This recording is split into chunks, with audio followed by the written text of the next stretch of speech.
everybody, don't forget about Phuket, Thailand. We have 3 beds left for our Phuket, Thailand trip with Reset by Design Wellness. Make sure to follow the Instagram page and go to resetbydesignwellness.com if you're trying to sign up and get one of these last beds that we got, girl. I cannot wait. It is coming up in June. It is going to be the vacation that I need. It's also going to be the continuation of me celebrating my 36th birthday, bitch. So yes, if you going to come through, girl, make sure you go ahead and sign up. Use my code Bondy5 to get 5% off. Okay. All right. Let's get into the video. Come on in.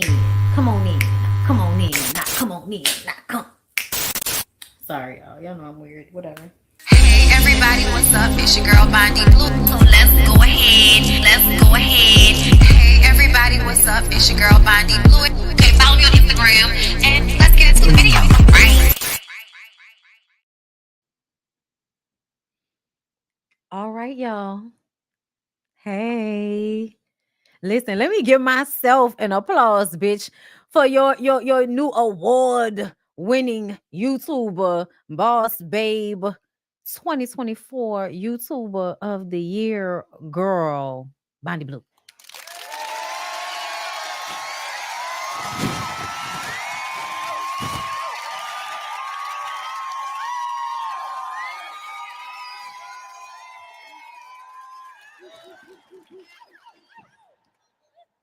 Yeah. We did it, yo. We did it, yo. Thank y'all. I want to say thank you. First of all, I'm very grateful. This weekend was like a whole situation for me. Like, on top of winning the award, on top of getting to finally see Scotty and Jamar and Sakina and Nunu. I feel like I've seen Nunu in person already, but whatever. Seeing everybody in person, vibing, talking, seeing Roxanne again. It's Rox, my girl. Okay. They've been my clique on YouTube, you know, Scotty and Rox and Ashley. And listen, it's a lot of us that was in that original clique, y'all. But we've always supported each other. And I just feel like it's been such a blessing to my life to do YouTube, to be a YouTuber, and to do it how I do it in the way that I do it. And a part of the thing I wish I had said on my speech, and I posted my stuff on Instagram, but I'll probably edit everything and post it on my other YouTube page. But I've been doing this for such a long time, y'all. I've been doing YouTube since 2011. I have never garnered the viewership I feel like I deserved. I've never been like really messy about this, so I didn't break stories when I could have, which would probably have made me go viral. I've always kind of done this from a very organic and emotionally honest standpoint. So if it doesn't feel good to me, I'm not doing it. And that has, I think, made it a slower grind for me. But I've always continuously been growing. I've always been supported throughout this entire process. And every step of the way, I've always been getting a push from God to continue to do this and know that this is a part of what my calling is, you know, the beginning of it. Quitting the news job in 2018, quitting being a photographer and being in a career that I was actually very proud of and good at. And after 8 years straight out of college of working my ass off and finally having something for myself, being able to dictate my own schedule, remembering how hard it was working at the news station, dealing with the microaggressions from white people, dealing with being treated as if I was not as good as I actually was, no matter how great my work was, actually having my work win them Edward Murrow Awards and Emmys, the work that I did, being someone who they just put the camera in my head, in my hands and said, go out there and shoot. And I rose to the occasion every time. And I was great at that job in a way that I feel like I was never really recognized for. And so to come into this space and feel that way on some level again, but always get love from y'all, always get love from my followers, always get love from other YouTubers and content creators along the way, telling me I was doing a great job, telling me that I helped them, that they appreciated what I was doing. Those things I feel like were always messages through God. The people that have helped me, you know what I'm saying, throughout the years, I feel like every time they have come into my life, God was sending them in my life. Lovely T, Tasha, all of the girls, you know what I'm saying? Niecy and Jamie, Scotty, you know what I'm saying? Jay Lee, everybody I feel like came into my life exactly, Black Witch Yaya now, everybody has come into my life exactly how and when they were supposed to. And I believe that everything happens for a reason. And that is what I feel like keeps me being, like y'all say, real, but just trying to be organic to myself and not ever act outside of who I am for anything. You know what I'm saying? So I appreciate being appreciated in this space. And I appreciate the award and I needed the award and I want some more awards. But I want to say that I never really needed it because the other YouTubers have been showing me so much love and respect over the years that I already knew my position on this platform. Even with not having, the most subscribers or the most views, I know a lot of people had to watch me before they figured out what they wanted to do on YouTube, how they wanted to do it, and might have gone on to be way bigger than me, but they had to watch me first. So at the end of the day, like, I am who I am, no matter what's going on. I love my life. I love my family. Okay, shout out to my mom, who honestly, I'm so mad that I did not shout out my mom and say anything about my mom when I was on stage. But honestly, the way I was looking, you know what I'm saying? I felt beautiful. I felt confident in everything I had going on from the top of my head to the bottom of my fucking feet. And every time I feel confident like that as a woman, I feel like my mom's energy is all over me. Like, so for me, it was as if she was walking up there to accept an award. It wasn't, I didn't need to thank her because she is so much a part of who I am and how I present myself that I felt like it went without saying. But I do want to say I love my mom and shout out to my mom and all my family and everybody that's been hitting me up and congratulating me. I love y'all. And I appreciate y'all all the time. Y'all know I say all the time, my family made me who I am. I am the person I am because of my family and how everybody played a part in raising me and taking time with me for however amount of time that they did. Everybody created the person that y'all see today that tries her very best to be positive and to be someone that not only wants to get up here and entertain y'all, but wants to leave y'all better than y'all found me. You know what I'm saying? So shout out to everybody, you know what I'm saying, that is supporting me. Shout out to all my other YouTubers and content creators, all the people I met this weekend. It was so amazing. Again, like, shout out to my husband, my beautiful, beautiful, supportive husband. Literally, my favorite part of the entire night is him walking me up there and then me turning to him and telling him how much I love him and appreciate him, and a smile on his face. Like, that was so everything for me. Like, and just the whole weekend, you know what I'm saying? Like, in a personal level, yes, Alexander Rogers, that's another one of my loves. Shout out to him and Chris. It's a bunch of us. And if I didn't say your name, I love you because I talk to you. Okay, I love you because we talk. Okay, y'all know I don't like everybody and I don't give everybody my energy because I just cannot. So the people that I actually fuck with, that actually, you know what I'm saying, get to have a piece of me, y'all know how I feel about y'all. I hope, you know what I'm saying. But yes, shout out to everybody in the room. Shout out to Boss Babe Awards. Okay, Mulatto, shout out to her. Because her putting on this award show was just amazing. And a lot of us need to get our flowers because we do some great shit up here. We make content that hundreds of thousands, millions of people watch. You know what I'm saying? Myself, millions over a time period. You know what I'm saying? So it is worthy of recognition. It is worthy of flowers. It's worthy of awards. Like, Johnny Blaze was in the room, right? I got my picture with Johnny Blaze. Y'all, Johnny Blaze is so beautiful. Looking at myself standing next to her and being like, damn, we both really, really pretty. I was like, come on now. Okay. Cause Johnny, y'all, the internet really don't be doing people justice. Okay. Johnny was so like sweet and supportive. Like, she was sitting at the table in front of me. So anytime somebody was getting up to perform, anytime somebody was getting an award, she was clapping and, yeah, y'all better, support the band and, just making sure that people feel supported in the room. So shout out to her. Okay, because it was a blessing to be in her energy. Child, Kendra and Jock were there. Um, which is partially why I said what I said when I got on stage, because at the end of the day, I know I have talked a lot of shit about them people. So Black was in the room. Shamari followed me. Y'all know how much I love Shamari. I love Black, period. And when I was growing up, in my mind, I was Brandy. Okay, because when you grow up watching girl groups, you got to be somebody in the group. I was Brandy. Okay, so they were so beautiful and so gracious. But hey Shamari. Okay. But yes, Johnny, and then I saw Lovely T there. Like, I was so happy to see her.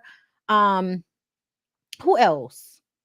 Girl, who else? It was so many people in the room. Lyrica Anderson was there. I talked so much shit about her. That's why I was like, I'm not gonna go up to her and ask her for a picture. But she looked good. She looked so good. Um, oh yeah, Jock and Kendra. Okay, so Kendra got her award right after me. So like, I actually got a really good look at Kendra.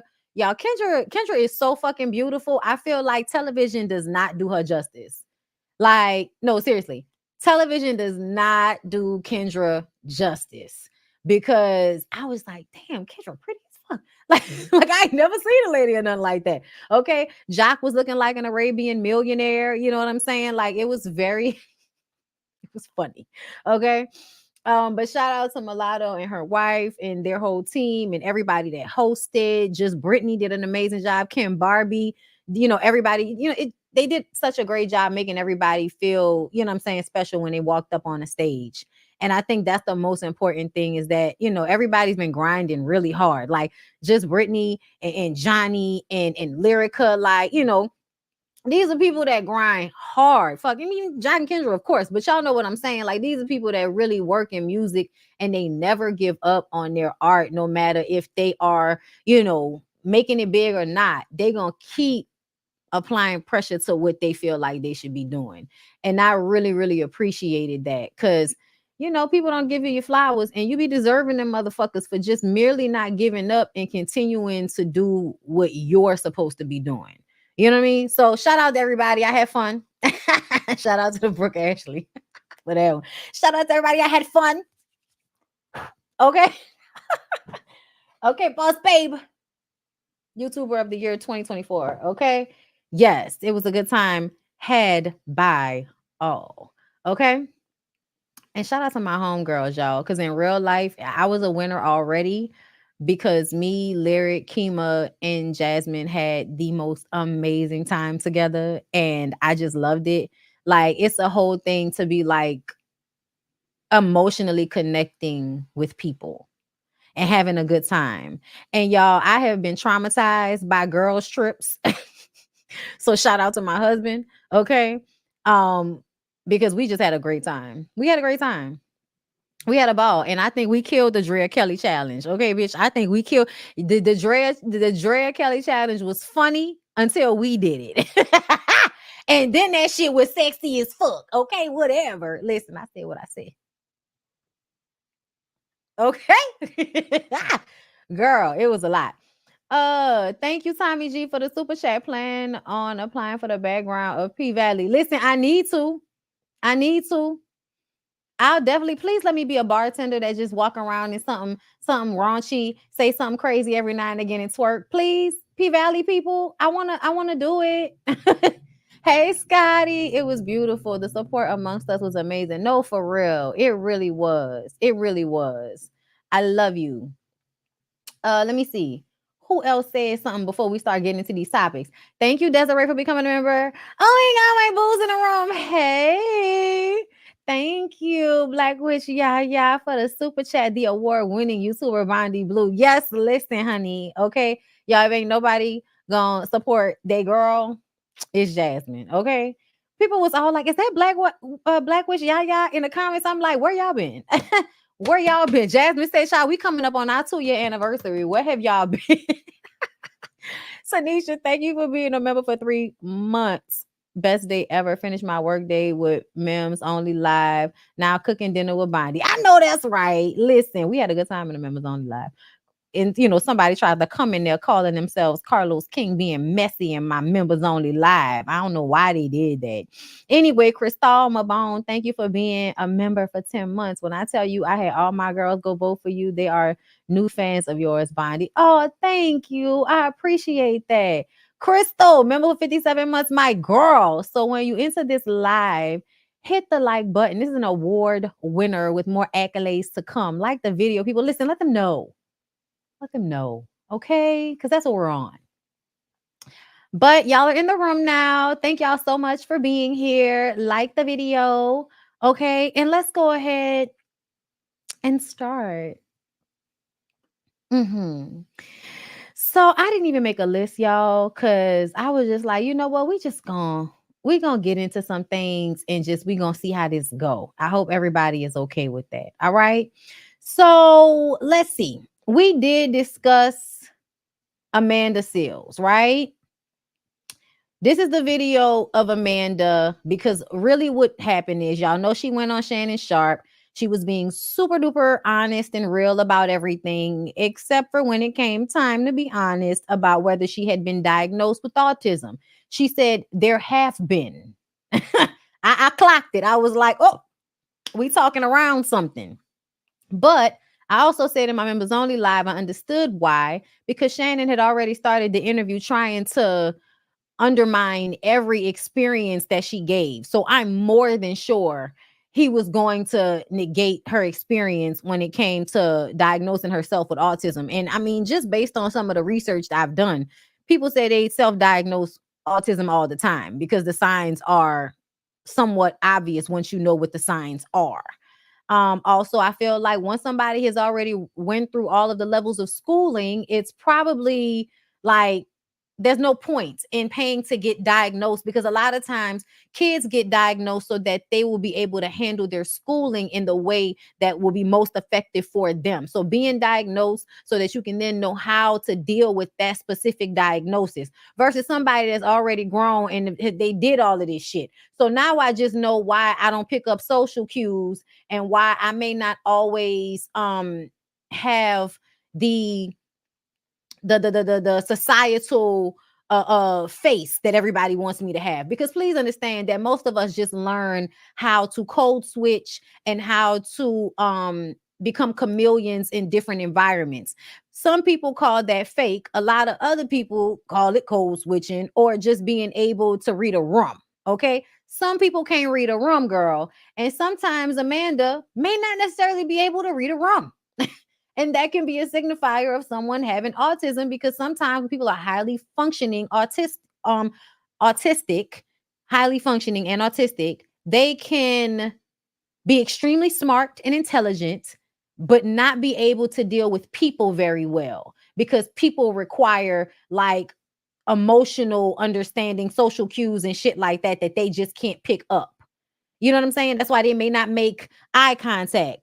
You know what I'm saying? They may have to do certain things in order to comfort themselves in certain moments because they don't have what a lot of us have, something in our minds that'll tell us to just, you know what I mean? Like calm down.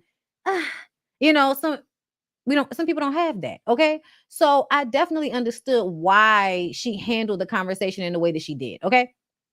That's what she said. And he was asking, no, I have not been clinically diagnosed by a doctor because I'm not paying $10,000 to do that. And most people will tell you that at this age, you don't need a clinical diagnosis in that sense. And I think that's the other thing. It's like, we are so conditioned here in this nation to really only consider something in one kind of way. And I will get back to that. They cut out. Okay, wait. She said they cut out. They cut out at the end. He was asking, no, I have not been clinically diagnosed by a doctor because I'm not paying $10,000. Okay, wait, no, all right. So that was the original thing. Then it was. I have been told several people the colorism thing. Okay, no, I was just trying to make sure that. Okay, here it is. Here it is. Sorry, y'all. So Shannon, but have you been clinically diagnosed? Yes, there is a clinical diagnosis for autism. He then hung his head and exhaled in frustration because I did not answer his question. This is called deflection. Why? Because I was not going to be pressured by this man who was interrogating me with absolutely zero love for me into proving something to him that L, by his line of questioning, he had already committed to undermining. So what she's saying here is, I knew he wasn't going to believe me because he wasn't believing me when I said that the kids were racist or the teacher was racist. He wasn't believing shit I was saying. I know this is hard for people to believe. So that's why I'm not going to even allow him to interrogate me. Okay? But he had already undermined her by the time we got there. And then there was the moment when he was like, so your mom is white, and everybody, I was like, where did you get that? Like, you could just tell that he was in some ways committed to misunderstanding her or portraying himself like the balanced devil's advocate, you know, so we don't upset the good white folk or the misogynistic men that watch. You know what I'm saying? Like, he knows who watches his page. He knows who his core audience is. And I think that his attempt in this interview to undermine Amanda is coming from the space of wanting to be the voice for the people who he knows watches him. Okay? She says, I understand my response may be confusing to some, but I am clarifying it as I did in my live. And that is enough. They cut out at the okay, because y'all gonna keep acting like this is so hard to understand, and this means that somebody is lying. And that's really annoying to me when y'all do that, because, okay, like for instance, hold up, let's go here and then we'll go there. See the interview with Amanda Seals? I missed it. I missed it. I keep seeing all the tweets, and all the tweets are the same. I can't believe I agree with Amanda Seals. So does everyone not like Amanda Seals or something? I don't know the backstory, but for some reason, whatever she said, it must have been good because everybody agrees with her. Whatever it means. Yeah, she was Hollywood, especially Black Hollywood, is kind of shunned her. And you know, everybody is kind of shaped through their childhood and their personal experience. So you see life through your prism, your lens. Right. And so she's had some things happen in her life that kind of makes her ultra defensive. She's a highly intelligent woman, very intelligent, very well read. But I think sometimes, you know, she thinks everybody's out to get her. And so to be clear, she doesn't think that, and she's pulling that out of her ass. There are a bunch of situations where this has occurred. Okay.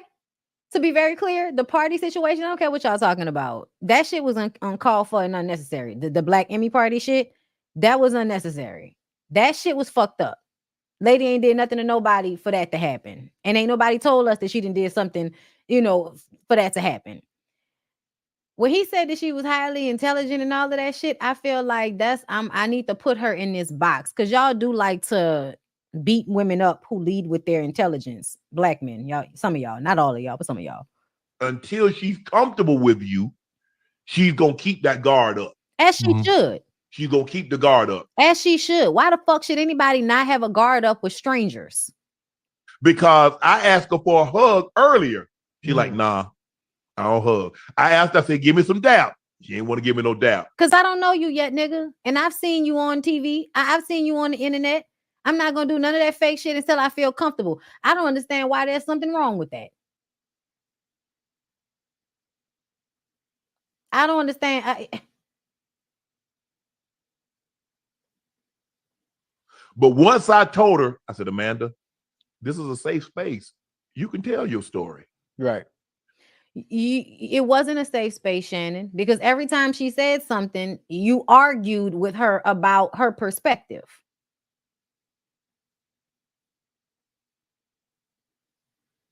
I don't feel like I'm gaslighting anybody. At the end of the day, I feel like I understand why she didn't. I mean, I don't understand why it's hard for anybody to understand this. If I already can tell that you're undermining my experience, I say that I went through racism with a teacher, and you telling me that the teacher wasn't racist. That's just how adults are. I tell you the kids at Disney was racist. You tell me, oh, that's just how kids are. At the end of the day, he had already given 2 examples where her identification of her experience was not enough, and he needed to argue on behalf of whatever imaginary person we're talking about in this situation. That shit is obnoxious. That shit is obnoxious. So no, I'm not going to feel safe to tell my story in the most vulnerable way possible when you're already undermining what I've said. And another thing about some of these comments I'm seeing, Amanda does not say everybody mistreats her. She doesn't. She doesn't say everybody mistreated her. This shit specifically happened because there were a whole bunch of articles done out, like seemingly to me, low-key out of nowhere, saying that Amanda was so difficult to work with. And it was all articles done on respectable platforms by people that did not ask her anything before they put these articles out. Those articles then caused issue with shit she had lined up. Her Essence interview that she had lined up did not happen because the griot and somebody else decided to put out an article about her without any real fact checking, just all off conjuncture and personal opinion. And then that caused the issue with what she have going on with her comedy show and her book. So if I'm doing something to make my fucking money and y'all don't like me and y'all don't even know me and y'all get online and cause another publication and say they don't want to do a interview with me because of some shit that y'all talking about and y'all didn't even call me and ask me about a goddamn thing, I feel like that's not a situation when somebody is saying everybody's always doing something to me. No, that's a very specific situation that we're talking about. Getting kicked out of the Emmy party. That was a very specific situation that we're talking about. This is not a everybody is against Amanda situation. This is a situation where y'all really don't like women a lot of the time. Yeah, she asked for the interview. Yes, she asked for the interview. Yes, absolutely. Asked for the interview because she needed to get what she needed to say out to a whole bunch of people because, like I just said, cause an issue with my money. And anybody, if y'all have noticed, Shannon has created a space where people that are going to speak the honest truth can come on his platform and have millions of people hear their honest truth. And that has turned out well for Cat Williams and for Monique. So why would Amanda think this wouldn't work out well for her as well? Why not? That was actually a smart idea. And for the people that's going to fuck with Amanda, this is only going to make them want to fuck with her more. And some people that really understand her and maybe, you know, the people that are for you are for you. You're not going to be for everybody. I don't need Amanda to be perfect in order to understand where she was coming from when it came to this situation. I just don't. But I'm sorry. Let's continue. She saw it back. She paused. She like, can I have a hug? And then she was cool. I think a lot of things that, and people like, I was trying to invalidate her experience. No, I wasn't. It's the same thing I told Monique when Monique said, I was trying to get this role and Oprah told me to go blah, blah, blah for, right. And she ended up getting the role. I said, well, Monique, did you ever think that they were looking for a black heavyset woman and you two were probably the only two in Hollywood? And she said, oh, okay. That makes sense. Right. And so when if you think she wasn't being sarcastic, you're really showing yourself to be a country bumpkin, Shannon. But I do appreciate the energy of what you're trying to say. Said the white lady had her teacher. I said, Amanda, did it ever cross your mind that, I don't know where you from, but where I grew up, Ocho, kids never corrected a parent or an adult. Corrected? Yes. And that's what I said. I said, Amanda. And this is where the shucking and jiving shit comes into play, right? Because it's almost the energy of like, oh, you wasn't listening to Massa? Oh, I see why you got in trouble now. You wasn't listening to Massa. But does that mean that the teacher wasn't racist? Because had she been corrected by a white student, she would have reacted differently. And it's the thing for me. Have we not seen, like, I don't know about seen, but as a black child growing up in New Orleans, I have had many a white teacher that I knew did not like me because I was smart and black. I don't understand. I understand how a lot of black kids have not had that experience. But as a black kid growing up, I absolutely had the experience of being treated differently because I'm the smart black girl. But okay. did you think maybe because you were a child? And they used to be lying, and my daddy would talk to me. So no, I'm going to say that that's not what I heard. The fuck? Even though you were right, the mere fact that a child corrected an adult. Now, maybe in today's time, that's fine. Maybe where in some places you grew up. But I don't ever remember being in a situation, a child couldn't even interrupt an adult conversation. You couldn't pull on your parents or your grandparents' leg and say, hey. But that's not this situation, Shannon. This is a situation where a woman is in a classroom telling children bad shit about their history, and Amanda, knowing different, says something, and then the teacher decides to have a vendetta against Amanda because of it. That's if you're gonna act like racism doesn't have any backing in that, child.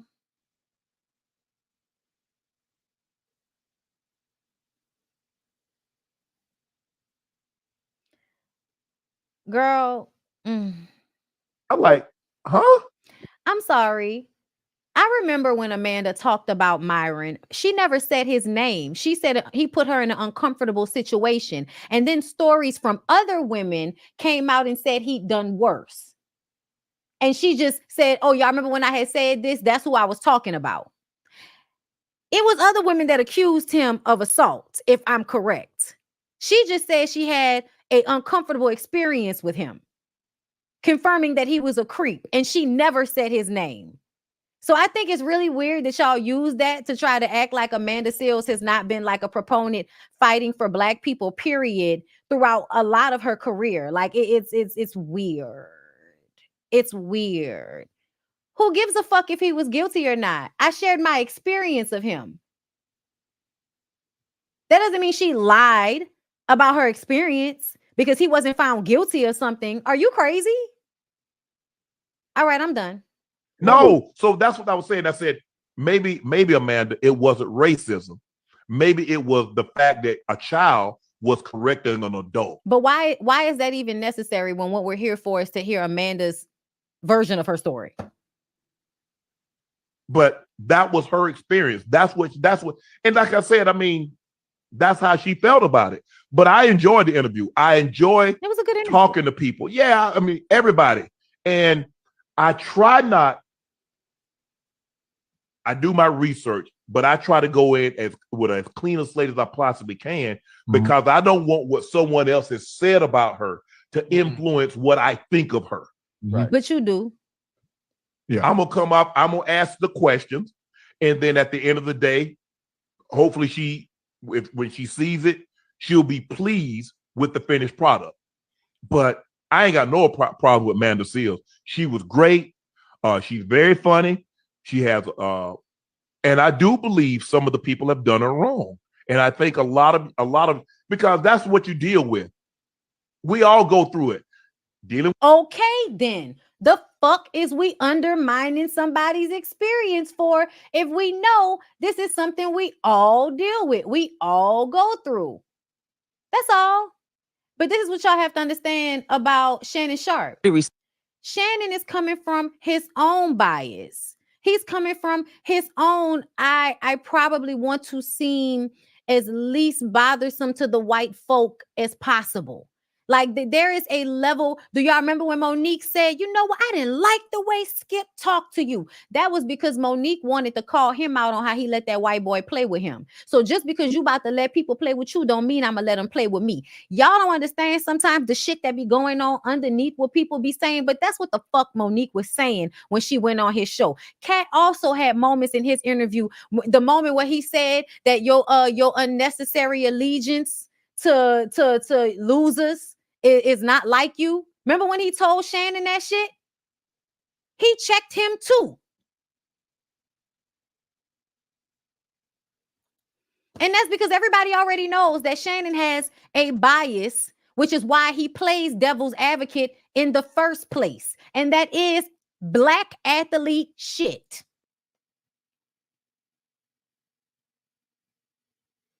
They have to learn how to shuck and jive to be in that business. We all have to learn how to shuck and jive. But once you get your own YouTube page, you know, you feel like you don't have to do that shit no more. But let's hear what Amanda said about the shit today. Responded, I should say, about the to the discovery of your autism.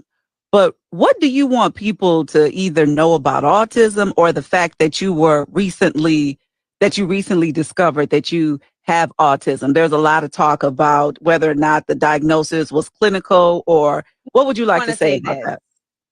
First, I want to say it is so wild to see people pick and choose when they want to believe doctors and when they don't. Oh, this was a great point for me. This was a great point for me because it reminded me of how y'all acted a goddamn fool about them vaccinations. Y'all continue to act a damn fool about them vaccinations. Y'all was all like, I don't believe the doctor when it came time to talk about COVID and the vaccine and all of that. But now when somebody say, I don't need to go to a doctor in order to find out I'm autistic, not everybody like, I can't believe anything she's talking about. She didn't go to a doctor. Where's Fauci? Like, I just think that that's one thing that's wild. Two, I think that it's a lot of people that do not know anything about autism. I've seen people say things like, well, I can't I can't say that I got diagnosed with cancer if a doctor didn't diagnose me for cancer. And it's like, well, ma'am, cancer is something that you test for with blood and with actual biological things. Autism is a neurological disorder. It is a different set of testing. And the testing that is done is incredibly expensive and often is not even able to be had by adults. The waiting lists are often for years. And especially for Black women, the only studies for autism at length have really been for young white boys. Oh, wow. I talked about this in the interview and they cut it out of the interview. So the autism, so the majority of pathology around autism is done on young white boys. And so even girl children don't get properly diagnosed. And many parents have come in my DM saying, thank you so much for talking about this, because we have gone through so much struggles to get a diagnosis. And for the most part, the clinical diagnosis is a wide ranging meaning. So clinical doesn't have to simply mean by a physician. It can mean by a psychologist. It can mean by a psychiatrist. It can mean by someone who is an autism expert that has a master's degree. And it results in them observing you and you filling out bubble tests. Those same bubble tests are available online because of all of the disparities that are faced in the medical field for people to get tested. And as an adult, when you realize that you fall on the spectrum, you are now responsible for how you are going to care for yourself. Now, in some cases, if you are high functioning, you may not need the resources that a diagnosis from a medical practitioner that is able to get insurance will get. But if you are high functioning, this can change the way that you understand your life, the way you understand your brain, the way you understand how you interact with the world in such incredible, magnanimous ways. It is such a revelation. And that is what led me to this. So many Black women saw what was happening to me with Essence, et cetera, and said to me, I feel like you might be on the spectrum because these are all of the complaints that I've been getting all my life. Okay. And I was like, yeah, I've been getting them too. But you know, as we have seen the language around this change over the years, we really have to look at it as enlightenment. And when I see people say things like, oh, you're just saying you're autistic because that is a reflection of them. Okay. I mean, that is such a nonsensical way of existing that I can't even fathom that. So that is something that maybe you would do. And so you think I would do it, but that is just not how I live my life. Furthermore, autism is not something that people are like running around, throwing around for clout. Like I've never, that's wow. Like I've never heard of that. But for me, as somebody who has been, who has always just felt alienated my whole life and always felt like there were things about me that I could not understand, I found a community of people who do understand. And so, you know, for anyone who has something to say, you know, that you can do what you want to do with your time on this precious earth. But what I'm going to do with my time is really connect with that community in a way that I'm only now able to do because I did the due diligence of self-diagnosis over the course of months and the support of my mother, the support of my psychiatrist, and the support of the autism community. All right. Okay. And that's what she said, y'all. Okay, so everybody's To respond. their opinion about what needs to be done and all of this shit. But essentially, a person can know that their kid is autistic and still not get them tested and just be like, okay, I just don't know what type. So Amanda is at a point in her life where she doesn't necessarily need to know the type because it's not prevalent to how she's learning. She's already learned. You know what I'm saying? But either way, y'all, I like Amanda. I always have. I don't need to agree with everything Amanda says. Like, me and Amanda do not agree. Girl, I'm going to listen to Robert. Robert's in jail. I still like some of Robert's songs. I'm going to listen to Robert's songs when I feel like it. Nobody's going to tell me what to listen to in my goddamn AirPods. Right back to my name, my real name. Okay. But essentially, I do feel like there is a I just don't like Amanda thing, and that's perfectly fine. There are some people that I don't like. I need better reasons not to like people as strongly as y'all dislike Amanda, but that's y'all, and that's not me. And y'all can do what y'all want, and I'm gonna do what I want to do.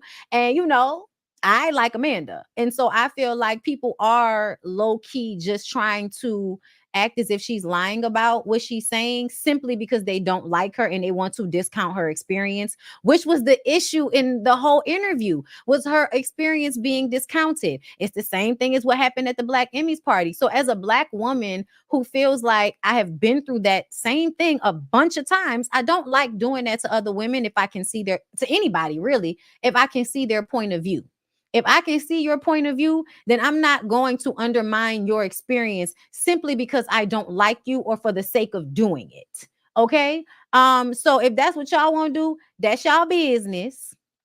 Okay. But yeah, everybody's not going to like everybody. That's why she calls her podcast Small Doses, because she knows that her personality is one that you can sometimes only take in small doses. I'm somebody that sometimes people can only take in small doses. You know what I'm saying? Um, I don't need to be a defense attorney for Amanda because Amanda hasn't actually done anything to anybody.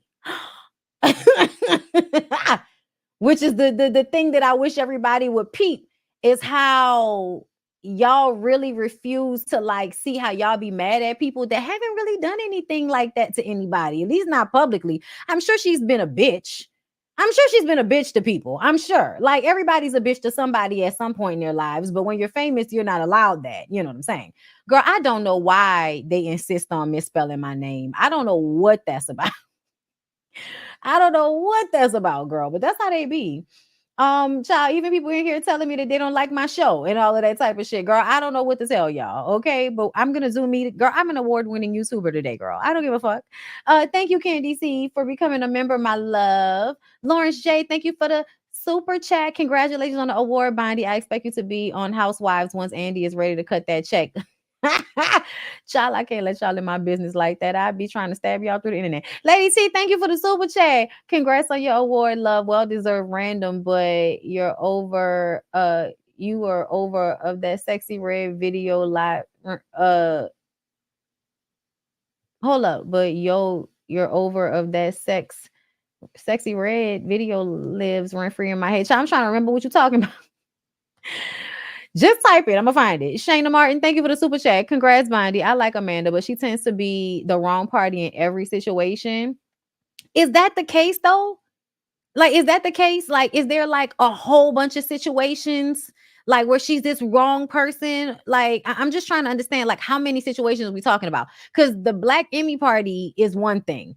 We didn't have those experiences that she talked about growing up as children. Like, I'm just saying, like, in this interview, did we not all see Shannon do the shit? Like, I'm just trying to understand, like, when we say it's a whole bunch of different, situations where she's the wrong party, like, how many situations have y'all heard about?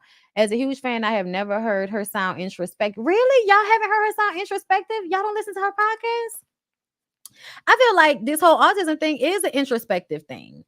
I support her, but I see why she is hard to digest. I get that. And I've heard other people say that they don't think she's introspective. And I feel like I don't really see that. Like, I feel like to do what she does on some level, you have to be introspective. I also think she probably judges herself to such a high standard. You know what I'm saying? Like, you can't judge yourself that hard if you're not thinking about what you do wrong. You know what I'm saying? So that's why I feel like this is a situation where people, sometimes energies just don't vibe with you. You know what I mean? And it doesn't have to make the person a bad person. Yeah, sometimes it's hard for her to admit when she's messed up, but I get it because people always coming for her. I mean, she's probably on defensive, but I just want to know, like, what are the times where y'all felt like she was wrong about something? Because I feel like whatever happened at the Emmy party, the way she was handled, that wasn't cool. I did feel like he was trying to discount her experience. Outside of that, like, what do we feel like she was wrong about that she won't take responsibility for? Because that's the part that I feel like I'm missing. And it's not because I refuse to believe it. It's just because I just haven't heard it. We just talking about these specific situations. Tamir Rice mama. What happened with Tamir Rice mama? Is that, I think she talked about that and I didn't know what the fuck she was talking about because I missed that. I love how Diddy can hurt people. John Majors, DV, Chris Brown. Well, I can't even list it. Free them. Amanda Seales, I'm autistic and the world burns down. Y'all be, I mean, low key, that's what it feels like. It does feel like, people will go so hard on somebody that is just merely unlikable in some respects. But people that actually do shit that's fucked up to somebody, like there's physical evidence of, and everybody just kind of glazes over it and wants to be so understanding and nobody's perfect and we all make mistakes. That's how y'all talked about, all of those men. You know what I'm saying? But whenever somebody brings up Amanda that has never physically, harmed anybody that we know of, y'all are like, I hate her. She's the fucking worst. So it does sometimes feel weird to me that y'all will have such a strong negative energy to people that haven't really done anything. You just don't like them. They may be a bitch, difficult, whatever. But people that have actually been accused of like assault, y'all are just like, nobody's perfect. You know what I'm saying? That does tend to happen. that does tend to happen a lot on the internet. Some of y'all are a bit weird. Let's move on. Okay. Let's go to because I don't want to do Kendrick in here because I want to play it. So that's gonna be a members only. Girl, let's go ahead. Let's go ahead and go ahead to Chrisean now. So y'all know before we even get into this, people been talking about the baby having fetal alcohol syndrome since the baby came out, right? People been talking about that for a while. Brian. And I just kind of feel like we can act like we're not seeing what we're seeing, but I feel like I think we know we're seeing what we're seeing. But I'm also tired of Chrisean to the point where I don't even like, I'm sorry to say I don't give a fuck. I don't care, but I just don't want to see her in Blueface on my timeline again. Like I just, and I feel like I wish there was a way like on Twitter for you like to block the name and all that, but I do this for a living. So essentially I'm gonna have to see them. But like, I just don't even want to like, I want them to be okay somewhere, but I just don't want them to be forced on us again. And I feel like we're about to have a gearing up of them about to force her on us. And I just would like them to stop that. Yes, she could be talking, walking, playing football, everything. Who is y'all to tell me what he diagnosed with and what he look like, what he sound like? Y'all don't know nothing about God, and y'all don't know nothing about. Oh, I can't stand when ignorant people throw God out there to try to, make themselves seem virtue signaling, which you're supposed to be a good person or something like that. Like every time we see you assaulting somebody and punching somebody in the face, like you have no fucking empathy or no empathy, no emotional intelligence whatsoever. But then you want to throw God in somebody's face whenever somebody asks you about why your baby look like he not looking at nothing. Nothing. You talking to me like that? So I rebuke everything y'all saying about my child. To be honest. You can rebuke it all you want to, but did you take the baby to the doctor? This is when people need to actually get tested. This is when the tests actually need to be had, y'all. This right here, when a baby can't speak for themselves and the baby can't let you know what's going on. This right here is when the tests need to be pulled out. Not when the motherfucker 40-something years old and then already, found a life path. The fuck? But I like this shit, bro. You know why? Because all the glory to God, bro. Like, y'all gonna be looking real stupid. Baby, please. We want the baby to be okay. It just don't look that way. We want the baby to be okay. When I tell y'all, I ain't been saying nothing about this because I don't want to say nothing about this. I told y'all that Chrisean was a crackhead and I was done with it. What the fuck is you talking about? Bless. She could be talking, walking. Y'all, goddamn fly. Lord. Okay, so Karlissa weighs in on her grandson and claims when Blueface sees how his son is developing, it's going to crush his soul. Girl, that nigga ain't got no soul. What is you talking about? Child, Blueface ain't got no goddamn soul. The hell? Anyway, Jonathan loves children more than anything. Child, you mean the children that he was barely feeding? Had the child looking for snacks and he's sitting up there questioning the baby on Instagram Live if he's gay or not? Baby 5 years old? You mean that nigga? Oh, y'all don't know what love is. Y'all don't know what love is, y'all. Y'all don't know what love is. When he sees how the baby is developing, it's going to crush his soul. And you know why I don't give a fuck? You know why I don't give a fuck about how he gonna feel, Karlissa? Because that nigga ain't shit. He didn't even like the damage to that girl while she was pregnant. Yeah, she did damage to herself, but he did a lot of damage to her as well. And last time I checked, wasn't he not claiming the baby, saying that the baby wasn't his? Mad because she named the baby Chrisean Jr. and shit. He was, last time I checked when he was going in jail, he said the baby wasn't his. Everyone is going to need to change their hearts because my son will not be able to watch this. What the fuck that mean? What you mean? Well, he not gonna be able to watch this. What he gonna do? What he gonna do when he get out of jail, girl? What he gonna do when he get out of jail? Tell Diddy leave me alone, bro. And I know he had no clue, or he would never have been making them daddy jokes. I ain't even read it, y'all. I ain't even read it. No. That shit wasn't, what you mean them daddy jokes? Girl, get the fuck out of here with that shit. Them daddy jokes. That wasn't no jokes. That shit wasn't no jokes. Oh, Lord. If my son was home, he would listen to me regardless if we see eye to eye. Girl, what? He was listening to you. He barely respects you. I feel like he really don't respect you. If I told him while y'all waiting on a miracle to take my grandchild to therapy for early treatment, he would. But he would really only do it to make Chrisean look bad. Be clear. Anything that Jonathan would do for Chrisean's baby is to make Chrisean look bad. But this is what happens when you too arrogant and hateful. The child suffers. If we waiting on it, girl, we waiting for the nigga to get out of jail so he can take the baby to the doctor. Girl, if we waiting on a miracle, I'm in agreement with you. But faith works with faith without works is dead. He needs to be in therapy every other day for early intervention and treatment. She ain't lying. I'm not in any way saying my grandson is delayed or slow, but please don't send me no damn lies talking about you can't be treated or diagnosed until 5. It's given you don't want a child to get early help and you willing to lie about it. Stop sending me shit about it if you're not trying to help. I mean, this is coming from the woman that raised Blueface. Girl, as if you were a good parent, as if obviously Blueface didn't need help as a child that was ignored. Like it's insane for me for her to get her ignorant ass up here on social media grandstanding when your son, girl, your son it makes it obvious. Like he is the culmination of your bad parenting. And I don't give a fuck what nobody talking about. I know how everybody want to be like, oh, you can't always blame the parents. Bitch, no, I'm absolutely blaming Karlissa because I feel like we can see why that nigga's ignorant. Which is why I don't understand why you sitting up here talking to us like you was a good mama to somebody. Because nothing about Blueface tells me that he was mothered properly. I'm sorry. Nothing about it. I've done, hold up.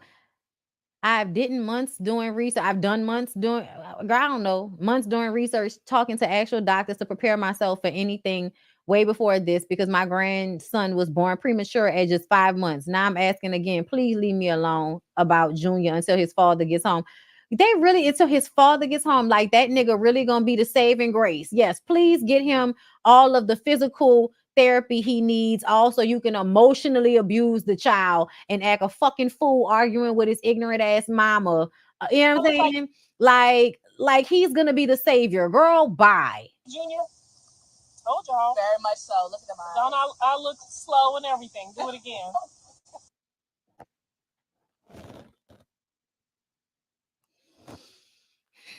This lady going to hell, bro. For real. Do it again. It's just, that's how my family look. Do it again. Watch. I'ma look slow. Told you. And y'all think though that type of y'all think she had the emotional intelligence to raise some children? Like she literally sitting up there joking, saying that her grandchild is slow. And y'all want us to believe that this should be somebody's mama, let alone grandmama? Like, where is the emotional intelligence? Where is the maturity? Where is the growth as not to get your stank ass on the internet making fun of your grandchild, calling him slow?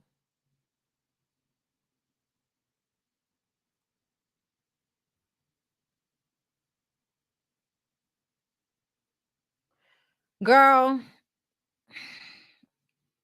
the baby don't have a chance because the kids didn't have a chance because apparently the mama didn't have a chance because I don't know who raised Karlissa, but my God. My God. Like, that's some crazy shit. In one moment, to be sitting up there low-key berating Chrisean about not getting the baby help. And oh, when my son come home with his physically, emotionally, mentally abusive ass, oh, when he come home, the baby gonna be good. Meanwhile, I'm in a fucking jacuzzi with other grown-ass grandmama age bitches laughing about a baby being slow.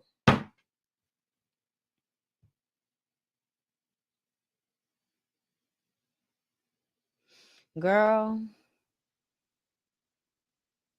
where's the help for the children?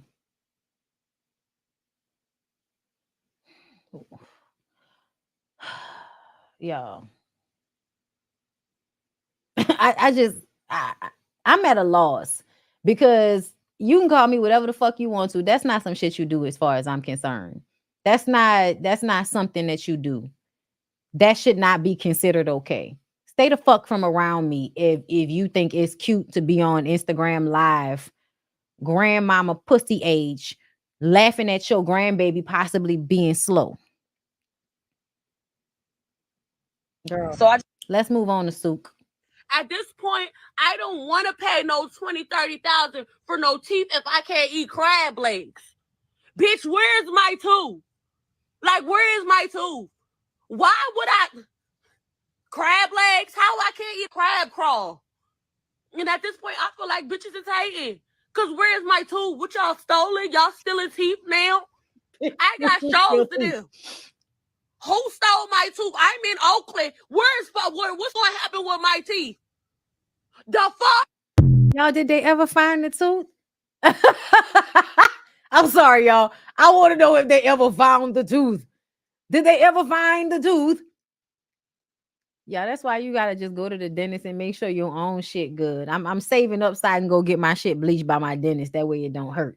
I need to get a good bleaching. But outside of that, y'all, like I'm gonna leave my teeth alone. Everybody can keep their fake teeth, but you know you can still the teeth under the fake teeth can get fucked up because you know got the fake teeth on top, and you can't really get to the bottom teeth like that all the time. Bitches be getting all kind of shit with they real teeth under the fake teeth. And I'm like, that's because you ain't really brushing them because they got something on top of them, but they still getting shit in there because there's no way you can keep shit from getting in there. That's some gross shit, man. Nasty. I pray for everybody. All right, let me see what happened. I just want to clear this up real quick. I was locked up when the song came out. I come home, I look at my phone, everybody keep tagging me. They keep tagging me.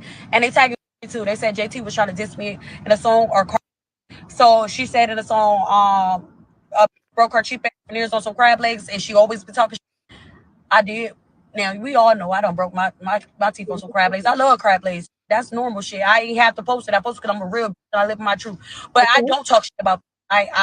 You don't live in your truth, sis. You don't. To be very clear, why are you going to jail for selling drugs with your Rolls Royce behind you? What's that about? Always show love. Never hate on the. Never call the name. Always show love. And I was at JT birthday party. It was hugs and giggles. So I don't feel like she's talking about me. And I don't take her as the girl that just start trouble with random people when she dropping a song. So they say there's trouble in paradise for her. Y'all just trying to hype me up to roast it. I ain't going. I'm Miss ain't going. You feel me? Like, JT, just clear it up. Because I know you see the people keep tagging me. You're only tagging me and her. Can you let us know who you talking about? Because I know you broke her soup on a bagel, but I just don't feel like me and you got no tea, no shade. So they let me know. But so I just want. I like Suk. Y'all, as much as I be trying not to, I like Destiny. That's what I'm gonna say. I like Destiny because the times when Destiny be being Destiny, I be like, I think I would like Destiny, but she always got to turn into Suki on y'all. Okay, and I ain't got time for the shit that they be on. Okay. But I'ma just say this. I appreciate her tone. She was like, listen, I know I was a bitch that this happened to, and everybody keep tagging me, and I don't think it was me because we ain't got no beef. But bitch, listen, if it's me, if it's not, you need to let me know something. If we got beef, bitch, let me know we got. Let me know. Let me know.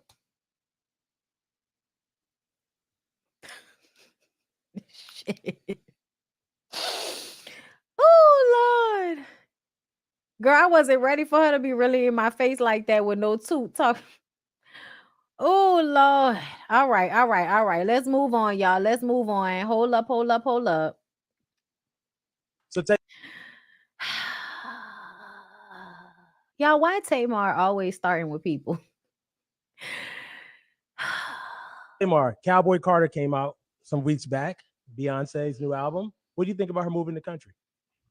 I knew you guys were going to ask me about that. Did you? I did. I think that Black country is so necessary. I'm so happy that people with talent who can actually sing country music that are Black people are finally getting the recognition they deserve. That's what I think. And she's a Texas girl. She's country. Yeah. And I don't know. I just really appreciate Beyonce for opening the door for all the other Black artists that has, rode that wave behind the floodgates. I'm just really appreciative for her. Agreed. That's awesome. These people can really sing. They're so talented. Yeah. What's that one Black guy who could sing? Like he sings so low. Tony Evans Jr. He's on the show. Yeah. Man, I really appreciate his artistry, man. That's awesome. Yeah. I'm sure he'd be good. He'd be happy to hear that. Yeah. I started following him because So Tamar, I'm sure he'd be good. He'd be happy to hear that. Yeah. I started following him because just to hear him sing, that thing is sing. Yeah. It's also another Black. It's like two Black girls I like. One little brown skinned little girl. That's Tanner, right? No. That's her real name, Tanner. I think so. But keep going. And then there's another girl who kind of looked like the Beyonce campaign.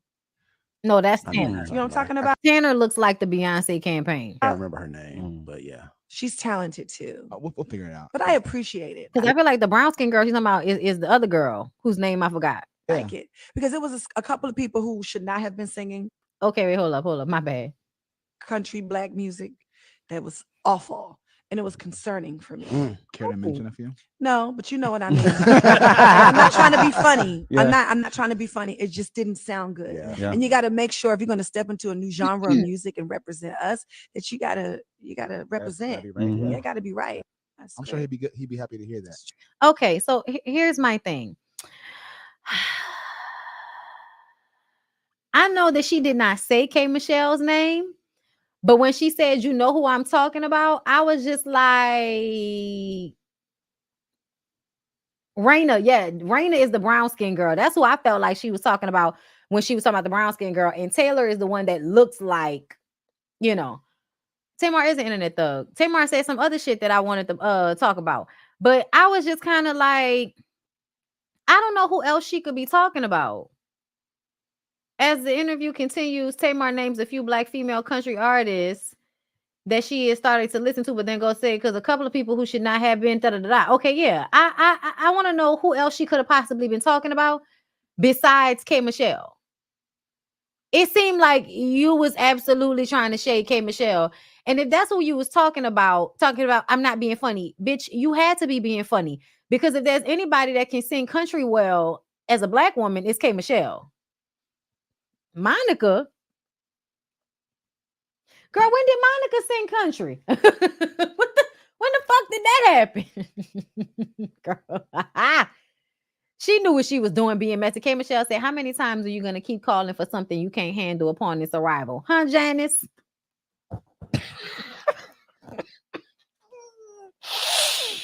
Oh, Lord, because she looked just like Janice. She looked just like Janice. She could have been talking about Monica because she don't like her neither.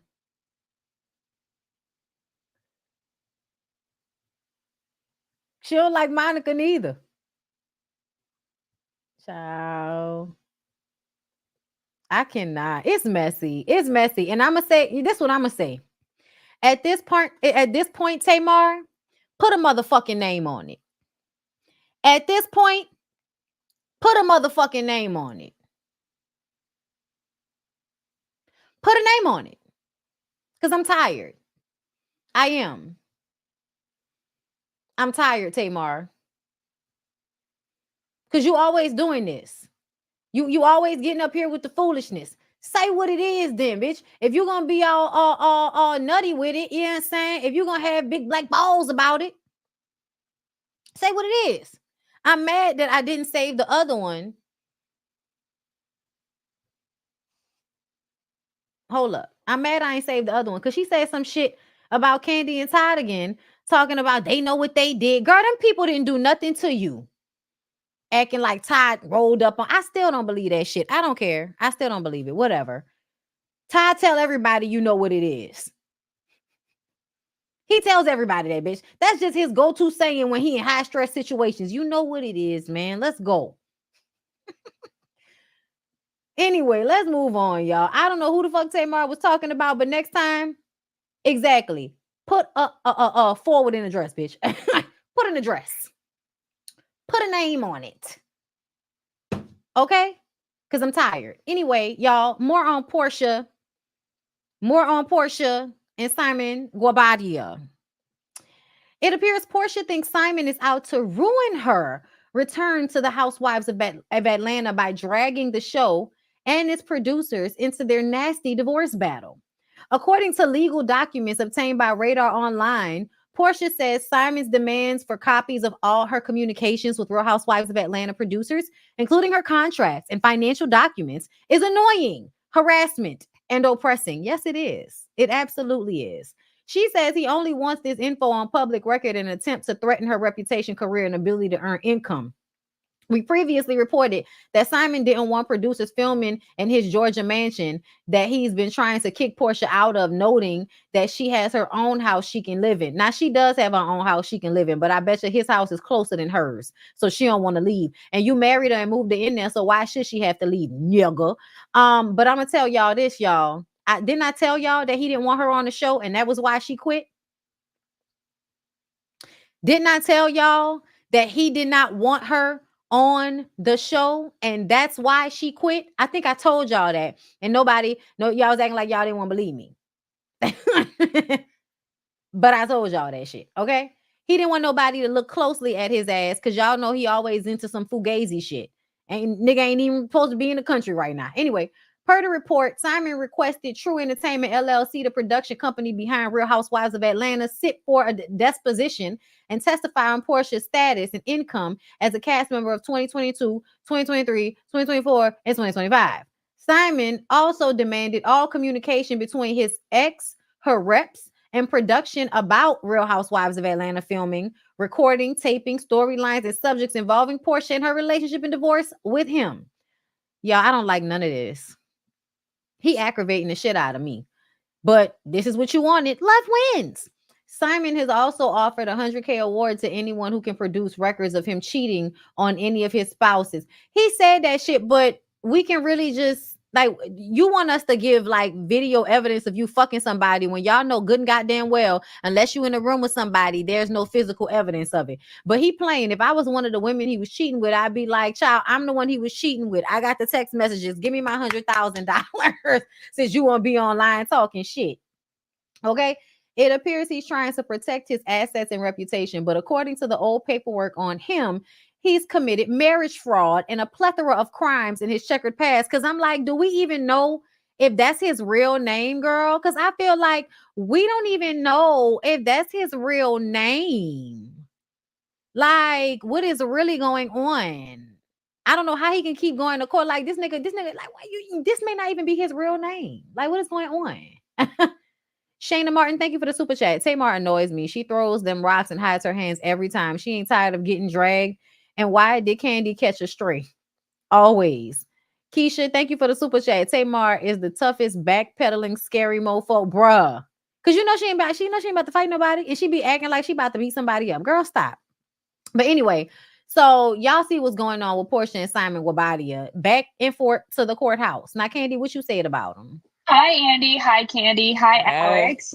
My question is, what is your reaction to the news that Porsha will be returning to Real Housewives of Atlanta amid her divorce from Simon? Did you see their separation coming at all? Okay, it was a couple questions in there. Yes. Reaction to Porsha coming back to the show. I was excited for her to come back to the show. Did you see her separation from Simon coming? No, not exactly. No. Not exactly. Please well, clarify. I didn't think that that was going to be something that happened right now. Like, I don't know. You know, Porsha always never really wanted to hear what I had to say about any of her relationships. So I always kind of like kept my opinion to myself about that. But it's just, knew that shit I just think sometimes she moves too fast. Right. She moves fast. And, you know, with that, you know, maybe you don't know what you're getting yourself into. Right. Okay. But yeah, it was like she was posting, oh, be your man's piece. And then the next thing you know, it was like, wait, what? So it was surprising. Yeah. Not Florida. Hi, Andy. Hi, Candy. Not Florida Evans. Let me tell you something. The more time goes on, the more I feel like I don't understand why Candy's still so nice to Porsha. Like, I would just say, girl, I don't understand, girl. I don't understand. I would not. Listen, I would be cordial. I would be cool. But would I actually be nice to that girl? It would be a side eye every time. Every time it would be a side eye as far as I'm concerned. But hold up, y'all. I'm trying to find the Fallon video. Oh, there it go. There it go. That was definitely a ploy because they were already together they were dating for a year while I was happily married. And that came from Dennis's mouth. Now, did her ex-husband know about that? Yeah, Dennis told her. That's Dennis is the one who told me. He was like, he came to me, he apologized. Did somebody say Dennis daddy? Oh, her baby daddy. Okay. I'm about to say, who know I be calling Simon Wabadia Dennis daddy? But listen, no, let me tell you. Okay. She said that Dennis, the baby daddy, came and told her that Simon and Porsha had been fucking around since way back when. We met up at Crew one night and he was like, you know, he wanted to talk to me about business or whatever, but I guess it was bothering him and he apologized for everything. He was like, Fallon, I thought you knew the whole time that they were fucking around. He said, all of Atlanta knew. He was like, how'd you miss that? I said, I wasn't allowed out like that. So why would I? Which makes sense now. But yeah, so he was like, I'm so sorry. He was like, I now it makes me look at my baby mama a certain way because she told me the whole time that you knew about everything. You were cool with her sleeping with Simon. So what was you and Porsha's first interaction? Our first one, I believe, was filming at my house, the pool scene. Yeah, that was. So she knew your nigga before you knew her. That was the first time. And you didn't sense anything? That was your first interaction, but how did she know to come there? Who did she know to get there? So I was approached by housewives a few times. By the time I said yes, they asked me, who do you want to be introduced? Jamie. Shout out to Jamie, House of Glam. Jamie is the one that ran interference and got Fallon on the show. She also got Porsha on the show. Introduced onto the show with. And I said, Porsha. Not knowing, you know. And she was already. Was she already? Allegedly. Yeah. She was already, for a year. That's what Dennis During said. this time, when y'all did the pool scene, it was already going down. That's why when I was like, I went back and watched it because everybody tags me. Yes, when she walked up to him and shook his hand, everybody was like, she knew that nigga already. Yes, yes, girl, yes. In all the comments, and they're like, Val, you need to rewatch it now that you know him. And I went and looked at it, And when I said, you know, oh yeah, we're about to do a ring upgrade, she was like, oh. I was like, I'm sitting there watching like, how did I miss this? I was in shock. That was definitely a ploy because they were already together they were dating for a year while I was happily married. Child, that is crazy. But I told y'all that. Tisa did do the original video that let us all know what the fuck was going on. And I said that. And I can remember people arguing with me. And I'm like, child, y'all can act like it's all, you know, like, oh, they was doing the same thing, but they were not. Fallon was completely unaware at the very beginning because he was pushing her on Jalen. I said that shit. He was pushing her on Jalen because he wanted her to be busy with Jalen while he was busy with Porsha. Yeah, girl, it was already going on. Okay, so I really can't wait to see what they're gonna do with Real Housewives of Atlanta. I'm not even gonna front on y'all. I feel like it ain't really gonna be much of nothing, but we gonna see. So April was online complaining. So let's listen to what April had to say. Y'all men these days are bitches. Y'all be wanting all the things, but don't get it. Like y'all don't even change a tire. Like, sir, my tire. Oh, well, let's go get the cars. Your car. Like, I cannot bring 50-50 to the table. I'm not doing it. Like, I'm not doing it. We y'all want us in our feminine energy, then give us masculine energy.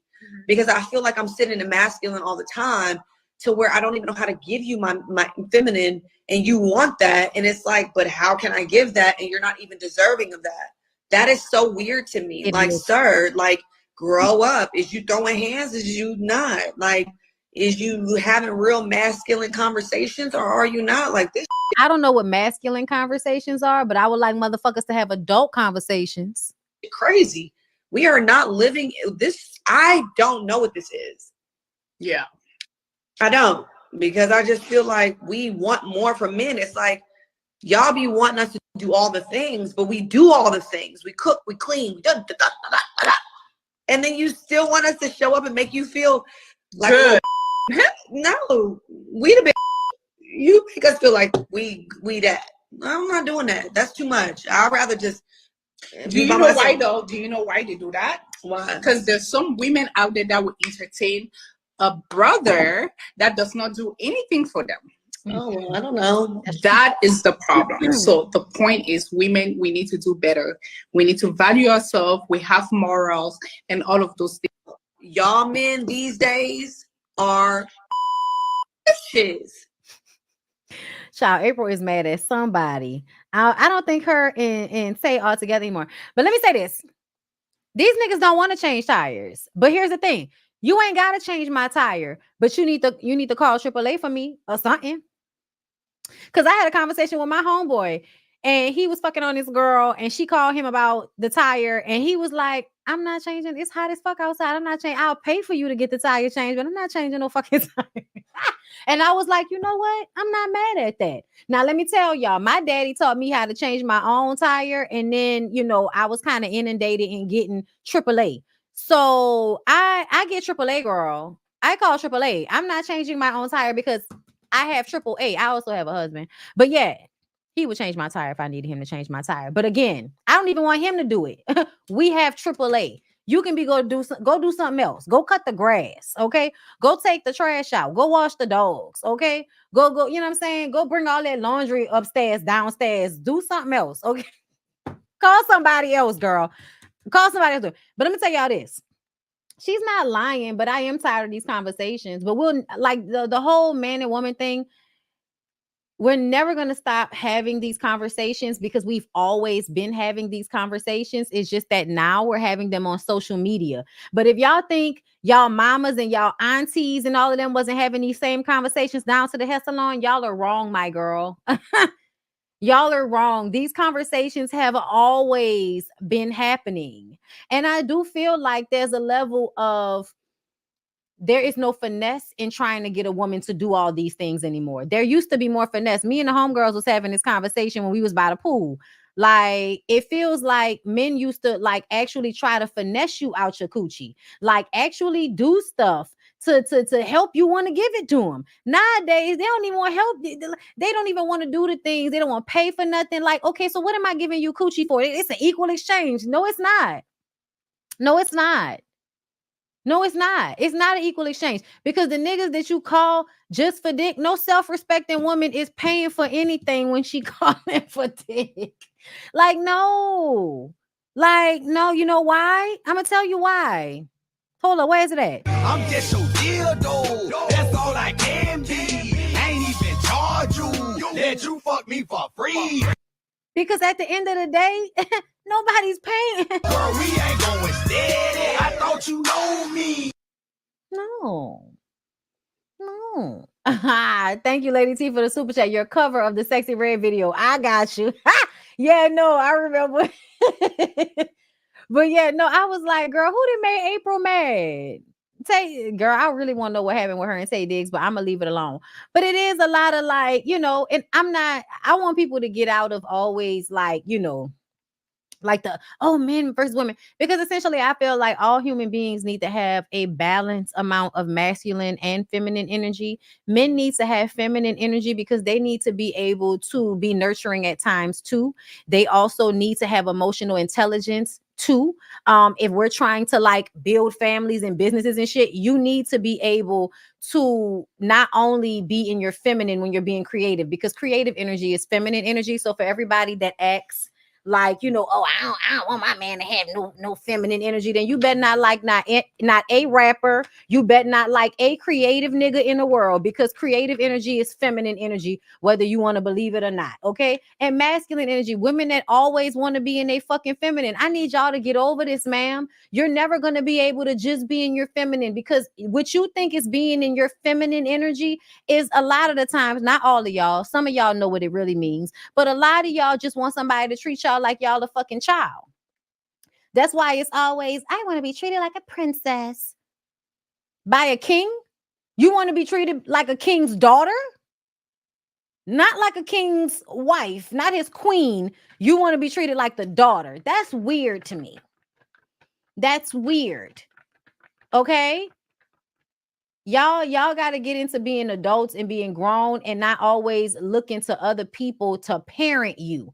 And I feel like women, I don't give a fuck about societal norms. I'm about to be real with y'all. Women, when you are looking for a man to do everything for you financially, like take care of everything for you financially, you're looking for a father. Men, when y'all looking for women to be doing every fucking thing around the house and all of the emotional lifting, you looking for a goddamn mama. Y'all are not looking for adults to be in relationships with. Y'all are looking for parents to parent y'all. And I need y'all to get over that. I need y'all to get over that. We should be doing for each other. We should be taking care of each other. Okay? But a lot of times y'all get hung up on somebody not being valuable if they can't do some stupid societal norm bullshit that don't even really work for most people. Be real with yourself. Stop bullshitting. Okay?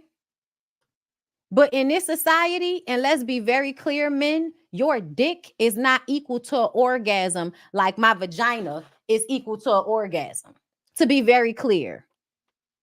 I don't know how many men can actually stand up and say they've had a whole bunch of sex and never came, the way I know women have had a whole bunch of sex and never came. So at the end of the day, you do need to be coming to the table with more than your dick, sir, because your dick is not an automatic pleasure tool for me. My vagina is going to automatically be a pleasure tool for you 99% of the time. So yeah, you do need to be coming to the table with a little more. You do. You do. Dick is not enough. But my vagina, yeah, nigga, it is enough. If we're putting the other things out of the situation. Because y'all, I'm just saying, y'all be out here acting like it's an equally. No, it's not. No, it's not. You need to pay for something. You need to pay for something because I may not have an orgasm. Okay. This may not be worth my time. And if you're trying to get something out of me, nigga, you need to be able to handle it in the masculine way. And the masculine way is to chase. Is to apply pressure. Okay? And we talking about pressure that a bitch want. Don't be out here trying to force nobody to like you. That's assault.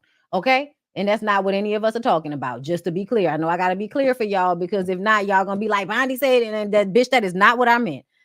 Jerry Seinfeld says TV comedy is being ruined by extreme left and PC. I'm like, well, that's a real cute thing for a racist Republican to say to a group of people. According to the sitcom icon, everything, I'm sorry, because I'm trying not to read all of this other bullshit I don't want to read. After Jerry Seinfeld was asked how he handles serious aspects of the world weighing on him, he responded, "Nothing really affects comedy. People always need it. They need it so badly and they don't get it." The actor went on. It used to be you would go home at the end of the day. Most people would go, oh, Cheers is on. Oh, MASH is on. Mary Tyler Moore is on. All in the Family is on. You just expect it. There'll be some funny stuff we can watch on TV tonight, Seinfeld explained. Mind you, all of those shows were a fantasy placed in real time, in real circumstances, but they were fantasies. Like they were things that were not happening at large. And because you watched it on TV, you think that's what was actually happening during that time a lot of the times. And another thing, yeah, All in the Family and all that might have been funny, but some of that shit was depressing as fuck. Anyway, Seinfeld explains, well, guess what? Guess where it is? Where is it? This is the result of extreme left and PC crap. So are you really saying that we don't have funny TV shows because it's extreme left and PC crap? Seinfeld, please shut the fuck up. Like, I know you know comedy and all of that, but a lot of times the shit that y'all thought was funny wasn't really funny, and people were laughing because they felt they should, not because the shit was actually funny. Because to be very clear, let's use Martin for an example. I love Martin. It's one of my favorite shows, but one thing y'all used to laugh about all the time that I never found funny, BDB with the BDBs. I always knew what that was. Buckshots, BDB. Like, nigga, whatever the fuck is behind Pam's weave is on the front of your head. So what are you talking about? And yes, Archie Bunker was very racist and sexist. And I feel like y'all just want to be able to be racist and sexist in the open again without people feeling offended. But now we're not as stupid as we were back then. Now we're like, wait a fucking minute.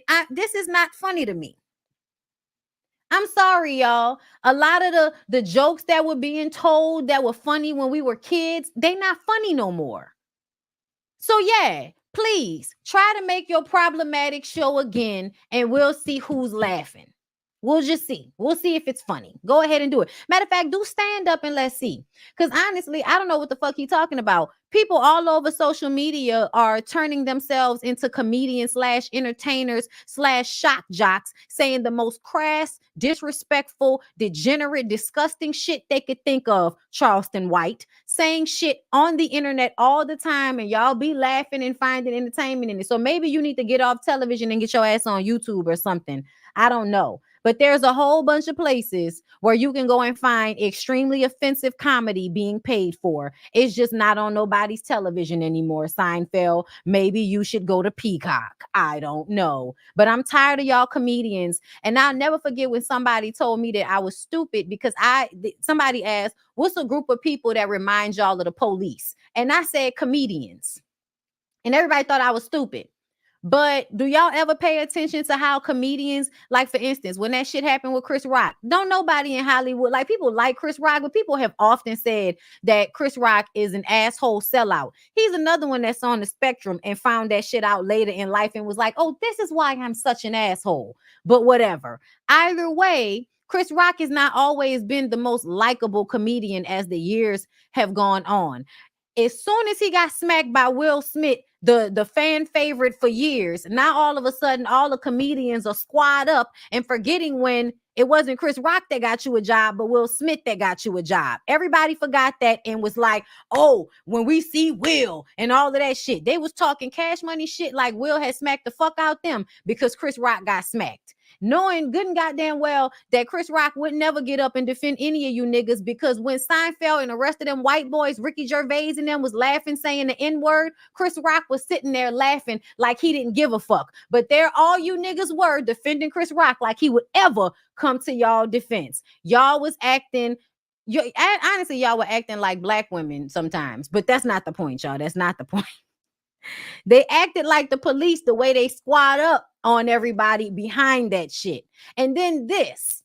Y'all, if I hear one more comedian say this lame ass shit, and y'all, I want to be a comedian. That's why I'm like really glued into it. And I'm telling you, they always talking about how upset they are that they can't make the same lame ass crass jokes that they used to make in the 90s that they really shouldn't be trying to make anymore because we've all fucking heard them before. It's not funny anymore, my nigga. Come up with a different way to be funny.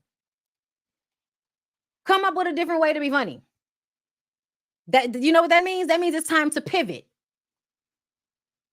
But I guess when you've spent most of your career being able to make fun of other people in order to get your money and your laughs, if you can't do it that way anymore, then you feel like, you know, the world is fucked up and not you.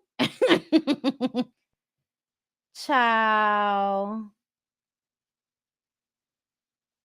Listen, hold up. We think because Will Smith smack qualifies a crime, assault. It's not funny anymore.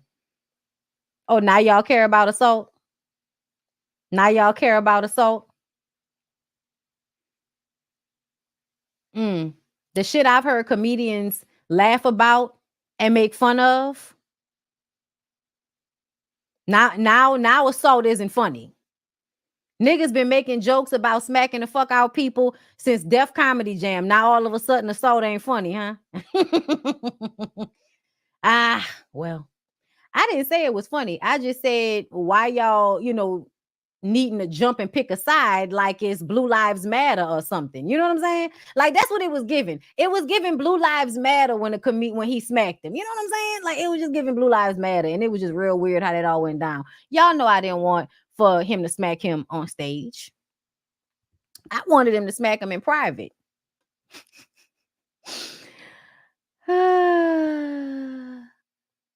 Oh, wow. Chris Rock made a joke about Nicole Simpson's murder, saying if she cheated, he could understand. Yeah, no. And that's what I be saying about a lot of these comedians. And I don't know if y'all pay attention, but the comedians usually have like this very thin line before it becomes dark, because a lot of their comedy comes from a dark place. A lot of their comedy comes from anger. And they're trying to get jokes out to work through their anger. And it helped. I mean, look at Gerard Carmichael. This nigga's not ha funny. This nigga not ha funny. He's literally working out his trauma and his issues through his stage show. And that's what most of these comedians have been doing. And apparently a lot of them don't like their mamas. A lot of them don't like their mamas. In my opinion. You know, it's weird. But anyway, you guys, let me see before we get out of here if there was anything else I wanted to touch on before I kicked the rocks to get the out of here. You know, did I wanted to hear? Oh, no, before we go. Okay. Because I wanted to wait to do, but I'm not. Hold up. Let me see if I could find the chaotic thing. Oh, Lord, I gotta chill. Hold up. Let me see. I thought I had saved it. Let's refresh the page, girl. Make sure y'all like the video. That's what y'all need to do right quick. Can y'all do that for me?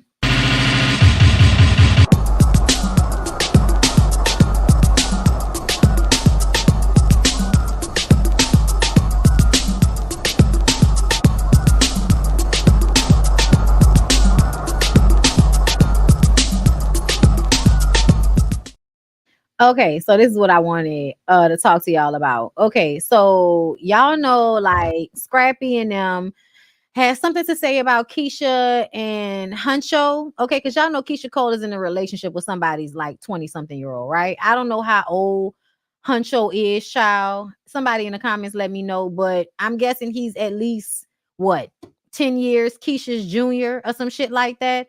Either way, this what these niggas had to say. I see my baby Ruby Rose with Drewski. I heard about it when I landed. I heard about it. Do y'all pick a side? Do you think it's real or fake? I think it's real. I think it's fake. real. I hope it's fake. I hope it's fake. I think it's. I love. No. I think it's real. Like the stimulus package that Black China had. Damn. What she had? Where she would date rappers, She would the date label would rappers pay and they for would it. pay her. Drewski Like, ain't got it. I ain't gonna lie. Okay, He okay. need to pay for that. No, so that's cross marketing. So that's Keisha Cole. Yes, and Huncho. And Huncho, right? So Keisha Cole probably Right. did pay Huncho. The actual person don't do it. The label do. The label do. Cause they done did that with me back in the day. I had to walk But wait around. a with minute, this girl. why Keisha Cole? They had to walk around with who? With who? No, it was this new girl on Warner Brothers when I was over there. And they paid you to walk around with her. Yeah, they paid to me give her walk- popularity. we did a song, did a video. See? They paid me to. I did that before. What's her you name, know. yo? I forgot her name. Oh shit! Yeah, I forgot I her be name. trying to tell y'all it's entertaining. Did y'all see my baby Ruby Rose with Drewski? I heard about. Okay.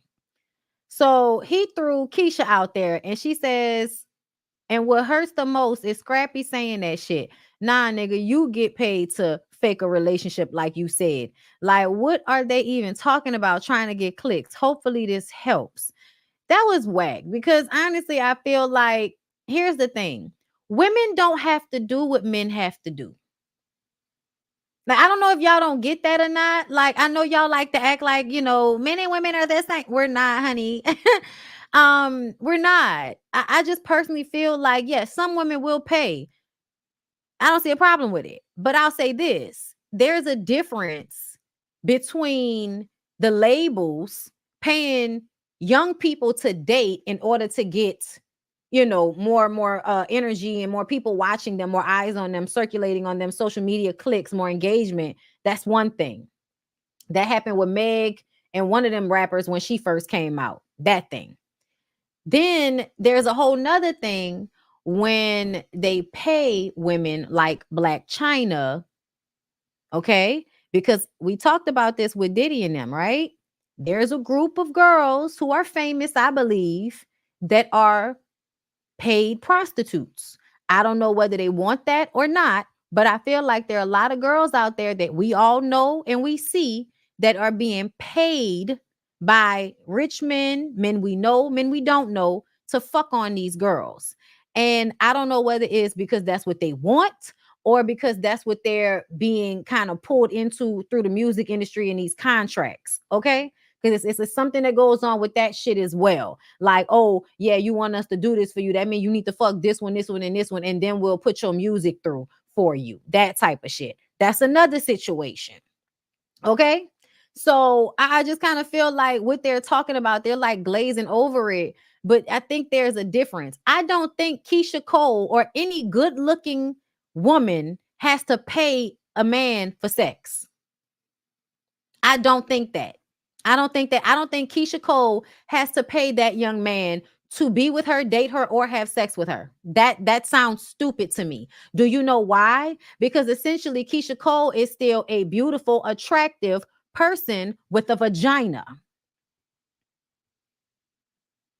We just discussed how vagina is more valuable than penis in the marketplace. Y'all can see how there are more female strip clubs than male strip clubs. You can see how there are probably more female paid prostitutes than male paid prostitutes if we were to do it per capita or some shit. And that is because vagina is good even on the lowest of levels. Dick has to be exceptionally good to be paid for. Okay? So I'm just saying, y'all, nobody that looks like Keisha Cole has to pay for dick. I'm just saying. So I think that's weird that he would just say that. I also think that it is somewhat normal to see older women in relationships with younger men, especially older women that still look really young, because they're looking for dick that can keep up with them. And some of the niggas their age, the dick is not keeping up. The dick isn't keeping up. Okay, she can pop up and down on that thing all day. Can it stay hard? This is where we're at with it. Okay, I'm just saying. So that was even crazy for him to insinuate that. But something wrong with Scrappy. Y'all know that. Y'all know something wrong with Scrappy. Scrappy was probably high. Let's not even. Okay, but that's even crazy for him to say that. But you know, child, they a mess. Y'all know they want a podcast. You know, everybody you can't rap no more. Your song's not making money. Okay, let's have podcasts and get on the internet and say dumb shit. I see a lot of y'all are asking me about asking me about the interview that Shay did with Carlos. Yeah, I don't care. I don't care about that interview. I'm gonna be honest with y'all.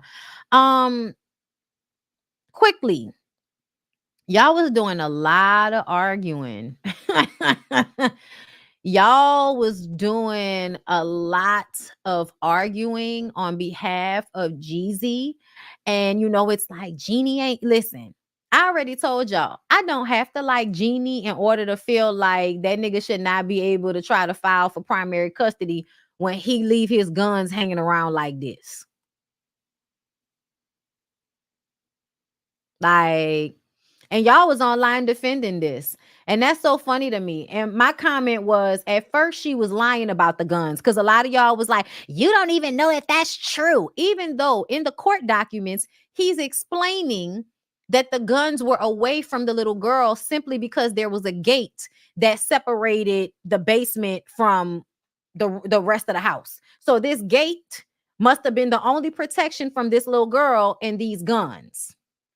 Okay. So that was his answer when it was in the court documents about the guns. He said the gate is keeping her from getting to the guns. And I said, that's not good enough. Anybody who's a gun owner knows that you're not supposed to have any guns just sitting out in a home where you have kids. You're just not supposed to do that. That's not smart. A lot of us grew up having kids kill themselves from playing with guns. Whether they were toddlers or teenagers, they would still play with guns that were left open to them and get killed. Child, it's a huge AK-47 here on the floor that's being blurred, and there's a Glock on the bed, and that looks like the the clip that will go inside the gun. And this is him walking around the house with the AK-47. And I'm just kind of wondering, Jeezy, who's coming for you, baby? Who's coming for you? You walking around your house with an AK-47. Who's coming for you? But my comment, at first she was lying about the guns. Now he's protecting his home, and she knew he was a gangster. Anything to defend a ninja who wouldn't defend you, because it's mostly black women. Like, it's mostly black women in these comments. She knew what she was getting into. Yeah, all of that. But he tried to take custody of my baby. So now I'm going to use all of the shit that I know about him. I'm going to use it against him, because you're not going to take my fucking baby when you can't even keep your guns locked up, nigga. The fuck? Yeah, I knew you was a gangster. I sure did. I sure did know you was a gangster, all of that shit. And now we're going through a divorce that you initiated. And now you so-called trying to take custody of my baby because you don't want to pay child support. And you think I'm not going to pull up your lack of gun safety? Like, you think I'm not going to bring that up? Are you hoes retarded? I really feel like a lot of y'all are slow, and we need to stop arguing with y'all, because it just don't make no sense. At some point, y'all got to be like, nah, son tripping. Nah.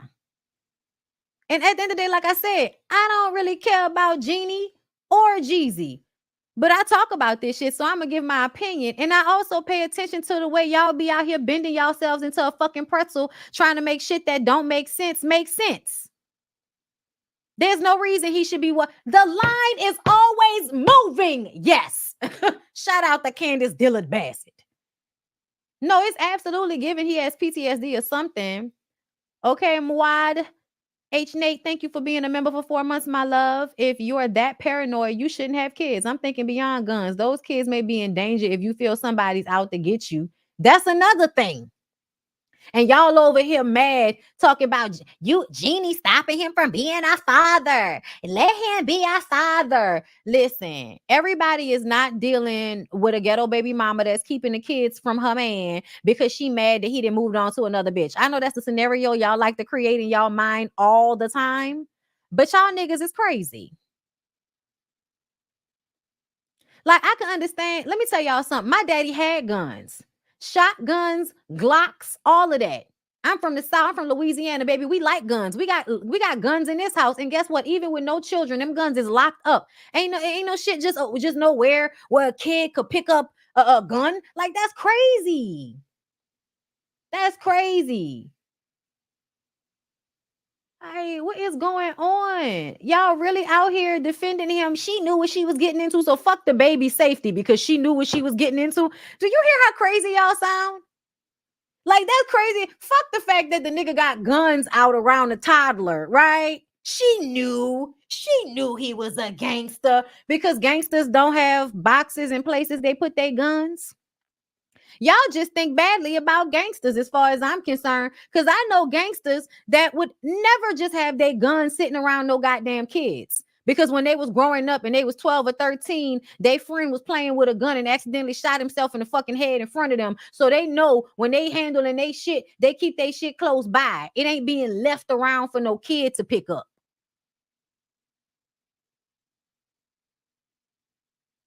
I know gangsters that know how to put their guns away. Like, I don't know. I don't know why y'all feel like that's the measure of a gangster, a nigga that don't have no safety about his guns. Like, I'm sorry, but y'all was working on my nerves on the internet all weekend with this shit. And y'all was working on my nerves all weekend with this DC shit. So y'all know what's going on Love and Hip Hop right now, right? Hold up. So y'all know that first of all, they saying that he cheating on her. Alexis Sky homeboy with his messy ass got on the internet and said, man, DC's been cheating on Yandy the whole time. Girl, I would believe it, child. Listen, anyway. That's that shit aside. Y'all know on the show, because we don't know what's real or what's fake on the show, but Yandy is going through IVF so she can give some eggs to her cousin. We found out her cousin can't even hold the baby, so she has to get a surrogate. Yandy wants to help her cousin / sister do this. Now, mind you, this is the same cousin that's every time we see her, she either fighting somebody for Yandy or she's in Yandy's kitchen making sure that Yandy's house is clean and her children are fed. This is the same person that is helping raise Mendici's children as if they're her own, as if they're her blood children. So when she and her sister cousin decide that they want to, have this egg situation, everybody in the comments is like, no, because her man don't want her to do that. And your marriage should come first. If your husband don't want you to do something, you're not supposed to do it. And I feel like it depends on why. I think it depends on why. If he simply doesn't want her to do it just so he can control her because he feels like she's not listening to him, because it's an overall extension of the fact that he feels out of control in their dynamic and he's having a hard time dealing with the fact that now that he's been out of jail for the past, 3-4 years, now everything is kind of coming to a head. You're needing to be a parent. You're needing to be there for the kids and hold Yandy's purse sometimes. And you're having a hard time with that because you used to be a kingpin drug dealer and now you can't go back to that life. And yeah, you make your money another way, but it doesn't fill the void of you feeling like you that nigga in the same way, right? Right? So you having a hard time with Yandy as she is because Yandy wants to do more shit that's going to require you to take a back seat and hold her purse. And you don't want to do that. You don't want to do that. That's hard for you because she the one that's supposed to be defending you. She the one that's always supposed to be supporting you. It's hard for you to do it the other way around. He done already told us that he don't know if he could have held Yandy down the way she held him down. Okay? They done already had that conversation. What he said, I don't know if I could hold you down the way you held me down. Okay? Listen, we can disagree. We can disagree all day, but at the end of the day, this is what I need for everybody to understand. When two people are in a marriage or a relationship, they do not always have to agree in order for them to get past it. Y'all feel like because he disagreed with it, she was supposed to go along with it. And I do understand, she should have, told him first. She shouldn't have told her cousin she would do it first. And I believe she told her cousin she would do it because it didn't matter what he said. It's something she felt like she wanted to do for her. So it didn't matter what he said. He could support her or he could not, but she was still going to do it. He could feel a way about that. He could be upset about it, but he needs to get over it. Y'all are married. This is a momentary process. It'll be over. The child is not yours. It's the cousin's. And at the end of the day, y'all are a family and the cousin helps take care of y'all children. So at the end of the day, like even if she had a child the regular way, that child would still be a part of y'all family and still be at y'all house calling Yandy auntie. And Yandy would still be as an auntie / mom figure to that child anyway, because that's the relationship that they already have. Okay? So I do understand that people want to feel like, oh, Yandy should have told him first. Fine. We could have that argument. Yandy was wrong. She should have told him first before she had that conversation with her cousin. But the truth of the matter is she's closer to her cousin because her cousin is the one that's always there for her. Her cousin is the one that helped her raise those children when he was in jail. So the connection she have with her cousin, I believe, is stronger. And it should be based on how they take care of and support each other. Their relationship probably is going to be stronger. Okay, so outside of that, I understand he didn't want her to do it. She like, I understand you don't want me to do it, but I still want to do it, so I'm still gonna do it. He can feel away, but this whole thing of she not listening to me, so now I want to leave her. Now I don't want to be with her. To me, I said if he wants to leave her over this, she's better off. When I tell you them hoes was in the comments windmilling with me all weekend, well, he's better off too. Okay. He can be better off. I said she's better off because essentially a nigga went to jail for most of her children's childhood. A nigga was in a penitentiary for his own decision making. And what did she do? Protested in the freezing cold temperatures to get his fucking ass in a better situation when he was in jail.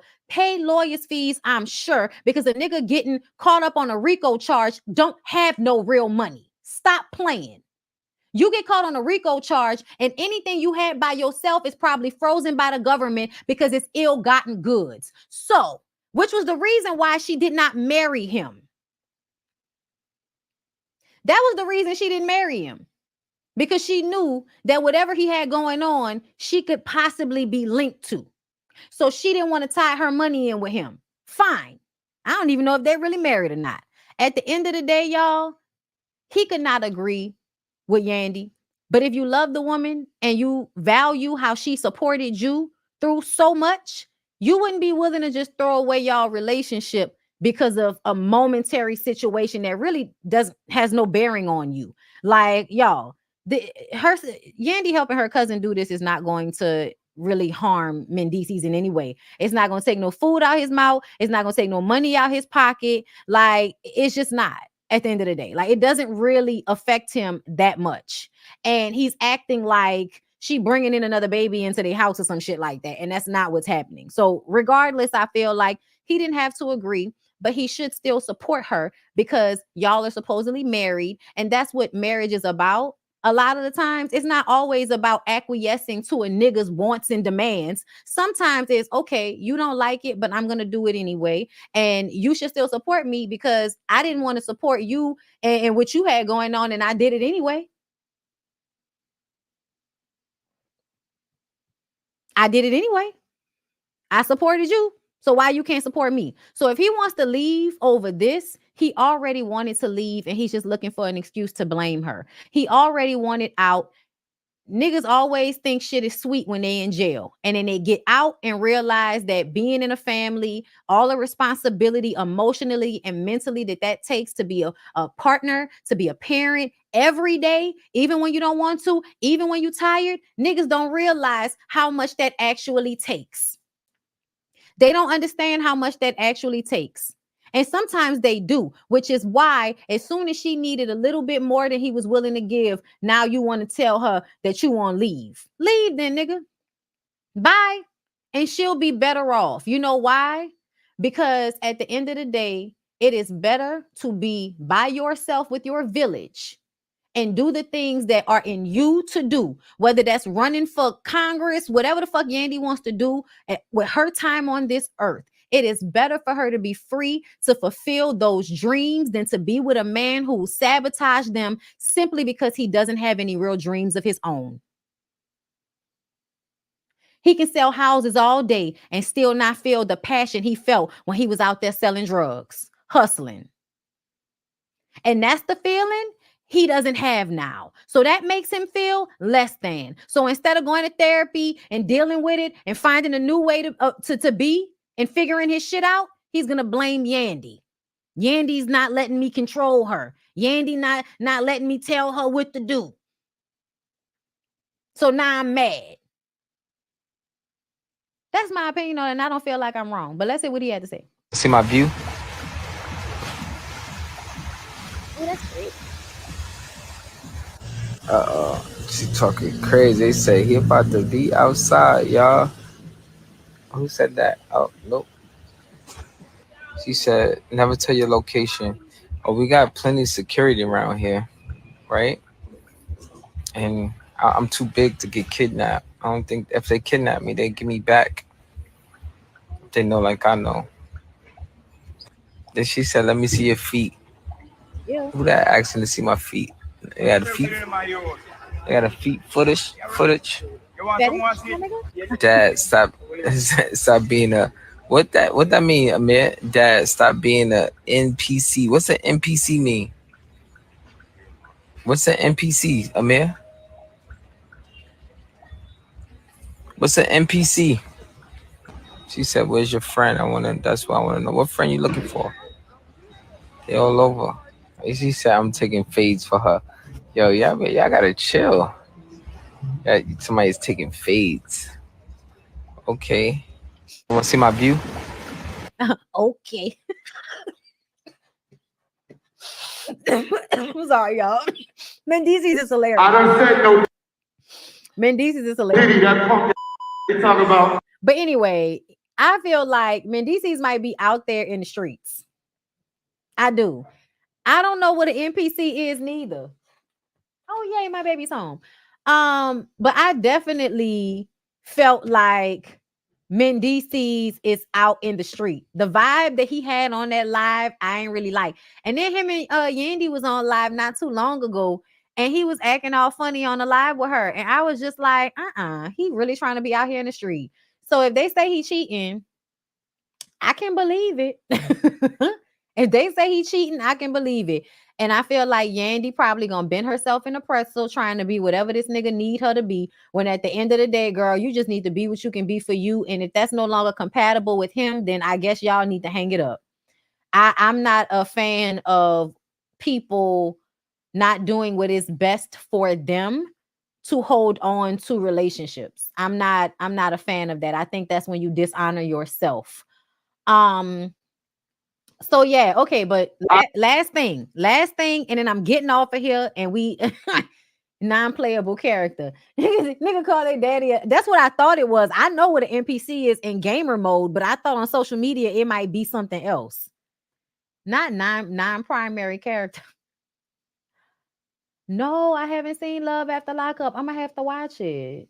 Child, y'all know Love After Lockup be 2 hours long. I be tired. Anyway, so y'all, I love Christopher Williams. Okay, and when I say that, he got this song called I'm Dreaming.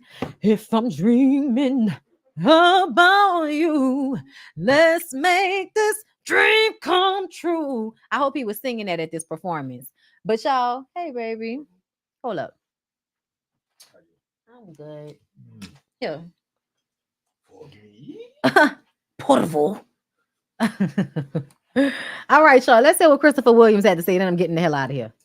I done said no Diddy, that punk they talk about that I gave that punk some head. Jaguar Wright is a crackhead, but I'm gonna pray for it anyway. I wish it would. I'm from the Bronx. I smacked pumping ass tomorrow. We was locked up, he be my Maytag. Y'all better ask somebody in the real world who Christopher Williams is in real life. Okay, so I'm going to just say this, Christopher Williams. A Maytag is somebody that wash your clothes in the penitentiary, but also you might have fucked that person, and that's why they washing your clothes in a penitentiary.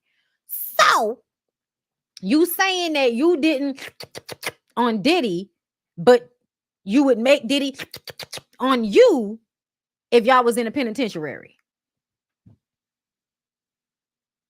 Am I the only one?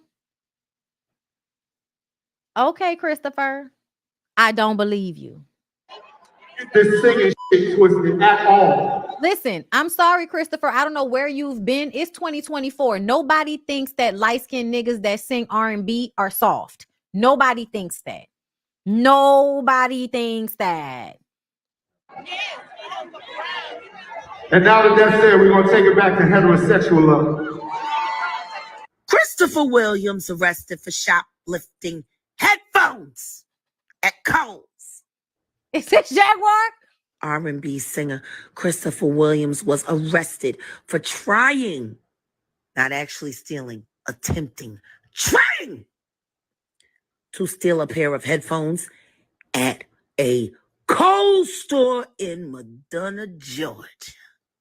He reportedly went to the back of the store and grabbed a pair of JBL headphones, which cost $99. Mr. Williams, Christopher said he simply forgot that he put them in his bag. Security wasn't buying it. Just like ain't nobody buying that you ain't give Diddy head. Stealing out of Kohl's is the stupidest shit you can do. Everybody gets caught. Still, Kohl's got the coldest motherfucking in-store security people. Put a 1 in the chat if that sounds like crackhead behavior. Stealing fucking JBLs and hijacking goddamn deposits for shows you know you ain't gonna do. But I'm a crackhead. Yeah, he did say that. Yo, my fuck, you been talking to Mary J. Blige? Guess what? She was sucking Diddy dick too, allegedly. I'm sick and tired of all of y'all Diddy doo-wop. Must be out of your goddamn mind, Christopher. And I've been sitting here being lean on you. That's okay.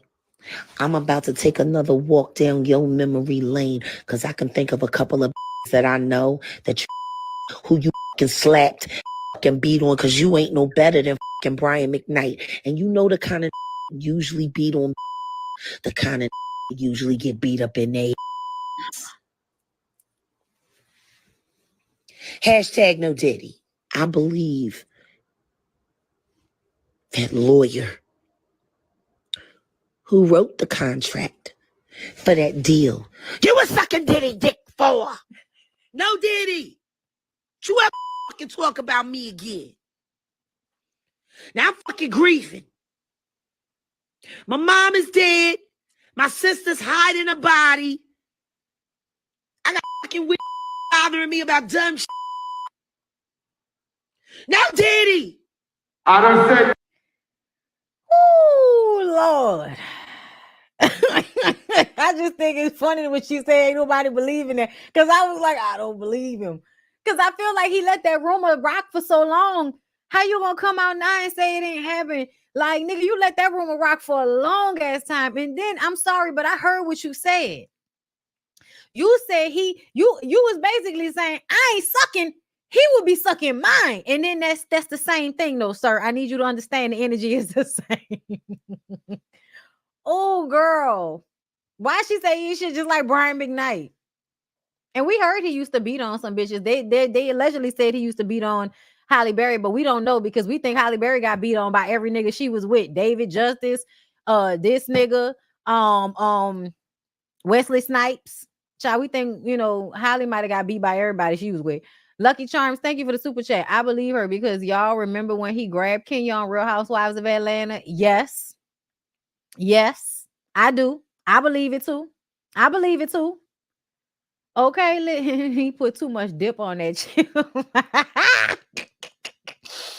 Listen, Jaguar been talking a lot. And listen, I'm gonna tell y'all this. If you listen to Jaguar and then you can go and find evidence that like line up with the shit that she say, then you can pretty much guess that she probably telling the truth. But please don't think that you should believe every fucking thing Jaguar Wright says, because as he said, she's very manic and I be worried about her ass too. Okay? Meaning, drugs and shit, and not the good kind, the bad kind. Have y'all here sucking dick for it. I don't oblige. I have no reason to do any of that. So anyway, that's my show. Some of y'all liked it, some of y'all didn't, but bitch, I'm still YouTuber of the year 2024.